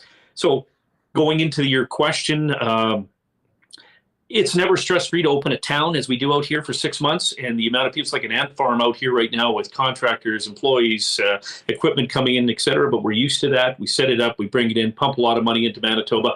A lot different from a stress standpoint than a pandemic. And last year, the first year, restriction-free, we were heartened by how many people came out to join us. This year, we hope it's going to be that many more. Again, we freed up our prime dates of Fridays and Saturdays for rental opportunities while everybody's enjoying Folk Festival, Dauphin Fest. We don't compete with the Bombers anymore. We don't compete with lake life. So we carved out this niche here that we hope suits our local market Monday, Tuesdays, and Wednesdays. And so when you're looking for something to do early in the week and you want to come out, park for free, walk in for free, and do the downs and have some fun banging a program on your leg and hopefully cashing a ticket. Well, it was a great season to get back, and I imagine this one will be even bigger and better. Tell us about the horses. In years past, getting horses in was a challenge at times. We had some smaller fields. That improved greatly over the last year. Where are things at right now for 2023? Oh, strong, very strong. And again, great memory, Hustler. When the American border was frozen and we could not get American trainers up here, which, hurts the economy of Manitoba, to be honest with you, and it hurt our program. Small fields don't work for us. It's a very clear math exercise, if you will, when you take away the shiny manes and the shiny tails. It's about field size, and it's very distinctly keyed into revenue. The larger the fields, the more wagering opportunities, the bigger the revenue. That corrected itself significantly last year, and again is very much on track this year. We're thrilled with the amount of folks coming up from Florida, Arizona, Oregon, Nebraska, all of Western Canada predominantly, a little bit out of Toronto. But when all is said and done, the fields should be just tremendous. The wagering opportunities will be there. The liquidity in the pools will be there. With last year we averaged about $1.2 million a day in gross wagering. So you can step up to the plate and you can punt responsibly as hard as you want to punt, and you will not affect the odds. And so you can have a lot of fun with that. And we're set up to be in great shape. Our jockey colony as well, quickly dovetail to very competitive. We have at least 4 returning or former champions in about 18, 19 international jockeys coming in. So you'll get a lot of value in the saddle, and that also works for not only the fans, but the horse owners who put their money on the line and come out and race for some record purses out here, including the Manitoba Derby, 75th Manitoba Derby coming up, an anniversary year. And we teamed up with Alberta and BC, I should throw out there, for the Western Canadian Triple Crown Series. So we've linked our derbies together 3 weeks apart, perfect timing. And if a horse comes up and stands tall in the saddle, if you will, and wins all 3, there's a $100,000 cash bonus as well. So we've really tried very hard to put some additional fun on the table and excitement and opportunities. Well, certainly shaping up for a great opening day and a great live racing season. I cannot wait to go head to head with Reem every day, where we've got 1 win each. So bit of a rubber season for us, and it gets going on Monday. But Darren, listen, a lot of people go and they love to put a tuning on the horse. They love to see the horses. They like to be outside. Others come because they want to have maybe the best buffet anywhere. Fill people in on outside of the obvious fun of watching the races and being able to wager on them. The kitchen, the dining room, other attractions that you guys have set up for the upcoming season. Sure, appreciate that. Yeah, you bet. Our Winnipeg renowned all-you-can-eat prime rib buffet, and I'll steal the line from that fabulous delicatessen on Grant there. We don't cheat on the meat. We buy the top 5% prime rib in all of North America. And, it's a dinner theater experience when you come out and book in our terrace dining room. 885-333-0030. There's the easy plug to phone. Reservations are recommended. We're fortunate enough to be sold out quite significantly throughout our season, so please call in advance. But the table's yours for the night. We don't turn the tables. We're not like other restaurants who will do that 2 or 3 times a night. Dinner theater style come out in our tiered amphitheater style terrace dining room, where every 20 minutes we'll interrupt you, gently dim the lights, and give you the audio cue from Kirk Comtois, and there's the show, and then back to your social interaction at the table and back to the buffet. And if I stood up, you would see that I've done some quality control. I'm going to stay seated there. I've got a little work to do on the 1-pack I'm nursing right now that needs to get up to a 6. Having said all of that, family fun nights we've added. We're going to do that on the opening night of Victoria Day night, where, again, inflation friendly, park for free, walk in for free. Hard to do that in any sporting event in Winnipeg. And then all kinds of family fun for the kids. We'll do that also in July, August, every Monday. So there's a great opportunity for the kids to come out and have a little bit of fun at horse racing, whether you wager or not. Pick a name, pick a color, come on out and enjoy a beautiful, beautiful opportunity outside Manitoba. We know how great those summers are. And you know what? Beyond that, listen, we're going to do a ton of stuff outside of horse racing. We got food truck wars coming up right away. Indian horse relay racing coming on the afternoon of Victoria Day afternoon in conjunction with the Manitowabi Festival next door at Red Rex Park. We've got 4 night markets, Canada Day fireworks, Summer of Sound, electronic dance music festivals, Holy Fest, it just on and on and on. There's nothing we can't imagine with people who have interest out here and how we can customize this 100,000 square foot facility and all of the parking lots and tarmac we have to work with. So do the Downs in any way, shape, or form for live racing, or if you have a rental in mind, wedding, social, you name it, we're here for you, and we'll do it at a cost-effective price. And of course, people can check out the entire schedule for live racing and everything else over at asdowns.com. Darren, before we go, tee up Monday night's card for us, night 1, and let us know if you listen. Kirk came in and dropped Mage on us 2 weeks ago, so I'm not sure if you've got a. We're really going to be counting on his pick, but if you've got a lean on the Preakness, let us know about that as well. You know what? So listen, you did not see a prouder peacock around this property when that horse won. Kurt wasn't shy to let everybody know, and he should have proudly. The horse paid over $30 to win. Now, having said that, so our race card quickly is not put together until tomorrow. So I don't know what's going to race here on a night. Preakness, 8 horses going to post. Mage is for sure the one to beat, and they got their hands full with it. National Treasure, and it actually doesn't look like that tough a field. I got to be honest with you. It's like number 1 National Treasure, number 8 First Mission are the only 2 horses I think that could beat Mage. And here's the long shot, a horse named Coffee with Chris. Looks like it could be the lone speed and might try and wire the field. And I'll just give you a little quick history lesson. Pimlico in Maryland has traditionally been very, very kind to speed horses. And number 4, Coffee with Chris, who might get away at $40, could go a long way on the front end. So Mage, their hands are full. The only thing that could maybe defeat it is 2 weeks back, so a little bit of short rest. But the 3 with the 1 and 8, but throw in the 4. So 3 over 148, 148 over 3, and I'm certain you're going to cash. Darren, you are the best. I cannot wait to see you throughout the season. But Monday night for night number 1, got to get off to a great start this year against my pal Michael Remis here. No prisoner. Take it out. Good luck to you, Cherry, everyone behind the scenes there. I know there's so much work that goes into putting the season on, and can't wait to get at it. Enjoy the weather, though, before Monday night. It's going to be beautiful. Appreciate it. Thanks so much, Hustler. All the best to you and Remis. Thanks so much. There is Darren Dunn of Assiniboia Downs. It's so great to have them back on board with us. Cannot wait to get going with the head-to-head picks. And I guess without we have to tweet our picks out on Monday because, of course, it's a long weekend. There won't be a show. But starting Tuesday and every night of live racing, we'll finish off the program with a couple of our favorite selections for the track coming up. All right, great stuff with Darren Dunn. And again, asdowns.com is where you want to go for all the information on the upcoming season. HPIBet.com, if you want to open an account and want to wager on the ponies without heading down to the Downs, you can certainly do that. And check out their YouTube channel, Kirk and Stretch doing their thing nightly, previewing it all at 6:45 before the call gets on at 7:30 p.m. Remo, are you ready to get back, dipping your toes into the waters of the ASD season, head-to-head? Can't wait. I love their YouTube feed. Us, just throwing it on, watching the races. I got multiple TVs, so it's nice having one of them on the races, and you get pumped when your race that you're betting on is coming up, so you can kind of have it on with the baseball. I got to remember, it's all going to come back to me when I see the horse names. Someone asked in chat, is there a horse named Hoof-Hearted? I believe there was a horse, Hoof-Hearted.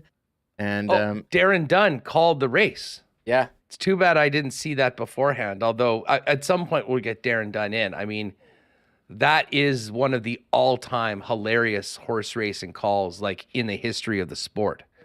Hoof-Hearted. In a finish, it was like, blackjack, hoof-hearted, blackjack, hoof-hearted, right down to the end. It was, and shout out to whoever named the horse Hoof-Hearted, knowing that, maybe at one point we'd get some pure gold in comedy.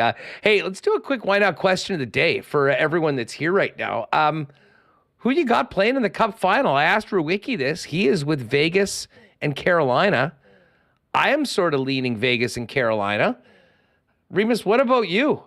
I'm on the Dallas train. Dallas. I will go Dallas, Carolina. Carolina getting Teravainen back. They've played so well. I think defense 1-6, very solid. And got to go with the best goalie in Dallas, Jake Ottinger. And I may be in a couple pools where I need Dallas to win and have Carolina. So that could be influencing my decision. But I think you look at the odds, it just shows you how close it is. I don't think there's really a wrong answer here, unless you're picking Florida. I don't think they're in. I think it's Carolina. No, just kidding. I mean, listen, I don't know if you can count out the Panthers. You can't. The one thing I do know is I think both of these series are going to be like 6 or 7 games. I think the games are going to be tight. I mean, I have a hard time imagining any of these 4 teams running away with round 3, never mind the Cup final. Yeah, and look, Florida was counted out from the beginning against Boston, and you heard the Toronto fans chanting, "We want Florida." Look what happened. I mean, they're a really good team, and they're probably going to bring some dirty stuff tonight. And I don't know. I think there's some mix of Jets fans that are cheering. Some cheering for Paul Maurice, saying, "Look, he may have walked out, but look what he had to deal with." I mean, he lasted. Look how many years he lasted. Rick Bowness. I mean, obviously he's going to set to come back next year, but he kind of lost it there at the end. Said, "What's going on here?" Needed to be said. And there's other Jet fans who are like, Paul Maurice, he's a quitter. I don't want him to win. So you do have the Paul Maurice factor. I don't know what side a lot of people are on, but I think that's an interesting storyline. But I still think Carolina, I mean, they've got a great coach in Rod Brindamore. Freddie Anderson, he's going to be their goalie, but they have other 2 guys that they're not afraid to use. And look, they were down Pacioretty and Svechnikov, no problem scoring goals. We'll see if Jordan Martin can have a repeat performance in round 3. And for former Jets in the playoffs, Paul Stastny. How can you forget him on Carolina? I think there's still a lot of Stastny fans in the chat. I would actually love for it to be Carolina Vegas and have Carolina win the Cup and Stastny get his cup at the expense of the team that traded him. Oh, I like that. Listen, Stastny was Stastny, the fact that he came here twice, waived his no trade. I got a lot of time for Paul Stastny. The guy's had an incredible career. To see him on top of it all would be really cool. Just looking at the chat right here. Royster's on Dallas and Panthers. Derek's on Dallas and Carolina. Blue Cat's on Dallas and Panthers. Whoa, not a lot of love for Vegas. People don't like Vegas it's not here. necessarily come on. love, but I mean, I'm just asking who you think will win. Well, not necessarily. Listen, I've been very impressed with Vegas. I mean, certainly we saw it firsthand against the Jets, and even more so with the way they handled Edmonton. I mean, I thought Edmonton was going to throttle them, and that just simply did not happen, even going to their backup goalie. Do you think that the way Vegas has marched through now, if they make the Cup final, you look back differently on the Jets playoffs? Obviously, they had a lot of injuries, but it's kind of funny how their last couple playoff appearances, they lost to Vegas in the conference final, but then they lose to the Blues, who win the Cup, and they lost to Montreal in that series that we almost forgot about, and And then this one again to Vegas. Like, what if Vegas makes the Cup? Does it? You look back at it differently at all, that series? For me, honestly, no, because I can't get past the performance of the team in game number 5. I mean, if this team battled right to the end and came out and, left it all on the ice or something like that, then I'd have a little bit more time for that. But I mean, I'll be straight. I still have a bad taste in my mouth for the way that series ended. I think Rick Bowness does as well. And hell, Rick Bowness wasn't around for game 4 against Montreal, and he wasn't around for game 6 against the St. Louis Blues. And I mean, to me, if you want an argument, the biggest argument and the best argument, I think, as to why this team needs a significant shakeup amongst the core, the leadership group of this club, I mean, look no further to the way this team bowed out of the playoffs in those 3 situations, especially the most recently one. I mean, there's a lot you can handle losing, but I mean, what we saw in that game was just so dreadful and unacceptable. And honestly, like, the game was over before it started. And, I was talking to, I think it was Roy Mack. Yeah, Roy at Mack. the event. He was at the game. And I mean, he, like, I'm sure a few Jet fans took off after the second period because, I mean, why stick around and get humiliated more? The team, as I said, we don't need to relitigate this, but I don't feel differently, or I don't think I will feel differently about the way things happen between the Jets and the Vegas Golden Knights because of the way that it ended. And I still, I don't know, we were talking about Pierre-Luc Dubois before, and I still cannot wrap my head around, Remis, how the guy wearing number 80, it was the same person in the uniform in game number 1 than in game number 5. I mean, that was a week apart. Game 1, he looked like one of the most dominant players in the National Hockey League, and looked like he was just kind of easing into the preseason in game number 5. And those are some questions we'll probably never have answers for, but the bottom line is this team needs to figure out a way to avoid that in the future. Yeah, and I think that's a common theme with Dubois. I don't know if it was, injury that he had. We talked, the Jets, every other team in the league has said their injuries after the season, and the Jets, everyone pretty much declined. So we don't actually know what they're, what's going on. Well, with they some would of have them. been better off saying that they were all like on the verge of being shut down for career-ending injuries, the way things played out in game number 5. I mean, but yeah, and that's why we were talking about Dubois. People were asking me, but what do you mean he was sort of flaky or flake? Well, I mean, just because how can you get those two polar opposite performances in the same series, especially with the really bad one being playing with your lives on the line?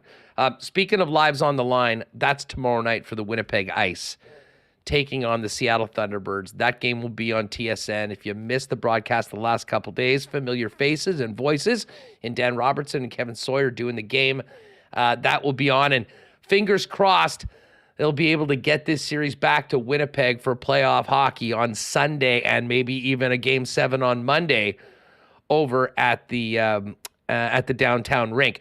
Now, stick around. By the way, I know Remis has probably mentioned this in chat, but Dave Minuk is going to be going live right after our show in about 5 minutes with a special end-of-the-year Moose special. And I know he's going to have Mark Morrison on, General Manager Craig Heisinger, T-Kona Pauly's favorite, Tyrell Bauer, and a few other players. And I've said before, nobody covers the Moose like Dave and the work that he does over at Illegal Curve. So we will do a raid, if you will, as soon as we're finished, and head on over and suggest people take in some of the wrap of the season from Mooseville with Dave Minute coming up. But before we do that, let's get to the Coolbet lines for today. We've got hockey tonight, Reem. Panthers at Hurricanes, game 1 of the series. The Canes minus 142 money line favorites. The Panthers plus 121. We had Andy, the digital gambler, riding with Florida in game 1, despite liking Florida in the series, or despite liking Carolina in the series. And it's funny, The series number a little lower than tonight's game one. Carolina minus 137 on the series, and the Panthers plus 116.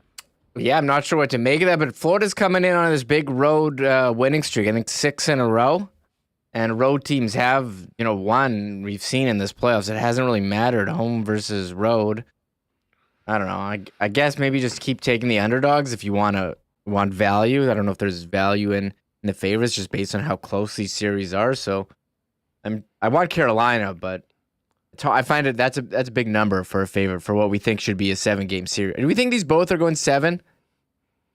Or 1-6, I would say 1-7? I put it this way: if we were going to go total games in the series for both series, I would take over 12.5.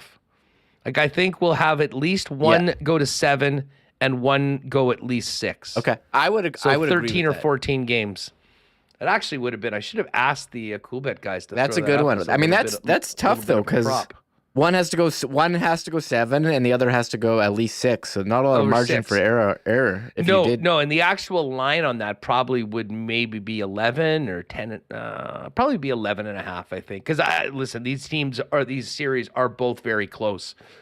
So we'll see that. So listen, you can get player goals, player points, series prices for the entire series, as well as all the game tonight. Vegas and Dallas for tomorrow. And we'll hit this on tomorrow's show, but Vegas right now, minus 120, and the Dallas Stars plus 103. We did cook up a couple exclusives today in the lock shop, though, and I've got one for this game tonight. I'm riding with Carolina. I like Carolina to win this game. We've got an under 6.5, and then Aho and Burns both to get at least a point. So pretty simple one tonight. Canes win, under 6.5. Aho and Burns both to record a point or more, plus 600. And while we're at it, Dusty's got one. He's a big Laker guy, big LeBron guy. He's watched every second of the Lakers playoffs so far. Just missed his last one, getting 4 to 5. D'Angelo Russell had sort of a down game and didn't get enough points. But here's the ride with Dusty today. Joker, 27 or more points and 12 or more rebounds. LeBron, 23 or more points. Reeves and KCP, both to hit a three-pointer. And the Lakers plus 5.5. That one opened at plus 750. There's obviously been some action on it because it's now plus 690. And Dusty said at the end of the lock shop, what he was probably most concerned about of all of these is the Lakers plus 5.5. I do like Denver. I mean, I like Denver in the series. But I kind of feel that this might be the game that the Lakers can take on the road. That being said, they battled back after a big deficit. They hung in there. We'll see what happens tonight. But finally, Remo, we can get the 2 TVs fired up again. NBA playoffs, NHL playoffs, and that's kind of a gloomy day today, so it'll be a good day to kind of focus on the playoffs because it's going to get nice tomorrow. Goldeyes home opener, May long weekend, Assiniboia Downs on Monday. It's all coming together right now. Yeah, I mean, I've been going with 2 TVs. I got MLB TV on mine, any game. It's pretty awesome. But I'll say the conversation that I enjoyed with you and Andy MacNeil was the Conn Smythe Award, and I kind of agree. Like, if Carolina wins, who's their Conn Smythe? I don't even know. Is it Burns? I don't know. Burns or Slavin? Maybe go with one of the D. Well, listen, the Slavin, and it's in the fact that people have been talking about Slavin. I mean, so much of this. I mean, it's voted on by the media, right? And I mean, listen, there's one narrative gets put out, other people start saying, and it really it picks up some steam. So I'm going to throw a nickel down on Jacob Slavin at 55 to 1 and see what happens.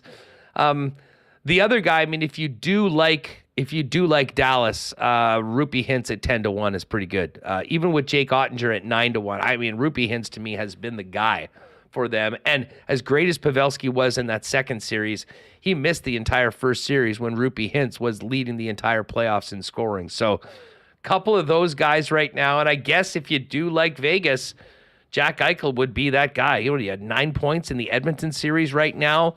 You don't have to worry about goalies considering they've been playing 2 different ones. So Jack Eichel probably the clear-cut leader when it comes to Vegas if they're going to be the team that wins. Well, I mean, we're looking at the the winner. Like, there's not a lot of money to be won if you're betting on the winner, but maybe if you pick a team, you're better off predicting who the Conn Smythe is going to be because there could be some better value there. I just thought that was interesting because Carolina, I don't think Carolina's got a standout guy. Does Vegas? Vegas, I guess Eichel is their guy. Matthew Tkachuk in Florida. Dallas would be Ottinger or Hintz. But the one thing I like about the Conn Smythe compared to other playoffs is it's the whole playoffs. It's not just the finals. So there's still 2 series where someone can come out and make a name for themselves. And maybe there will be some recency bias there.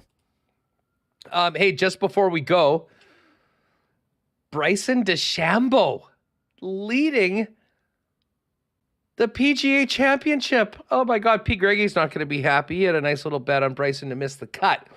But Bryson, who has stunk on live all year long, has 3 birdies on the back 9. He's playing 7 right now.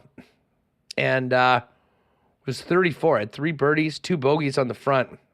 Anyways, he's in first place right now. Corey Connors looking good. He's also at 4 under par, playing number 16, although I think he's just dropped one. Yeah, he's in at 3 under par. So a great opening round for Corey Connors. Keegan Bradley, 3 under. Scotty Scheffler, 3 under. And Bryson DeChambeau, as I mentioned, leading. He's got 2 holes to play, 4 under par. My guy, Tony Finau, coming out soon in the afternoon wave. Remo, is Dave already going? Are we good to send it over to him? I actually should check. I'm not 100%, but yeah, so stick around. It'll automatically send you to the Illegal Curve stream. Yeah, he started.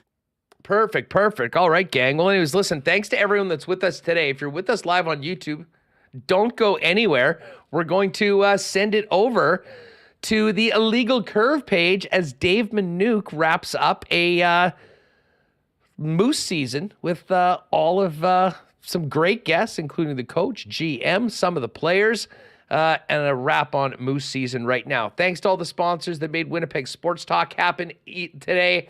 And join us tomorrow. We'll have marbles. We'll have Ken Wiebe. It'll be a great way to get into a long weekend tomorrow. But in the meantime, stick around. Here's IC Dave with a Moose season ender over on the Illegal Curve channel. Oh my God! Oh! Shut it down! Let's go home! Thanks for tuning in.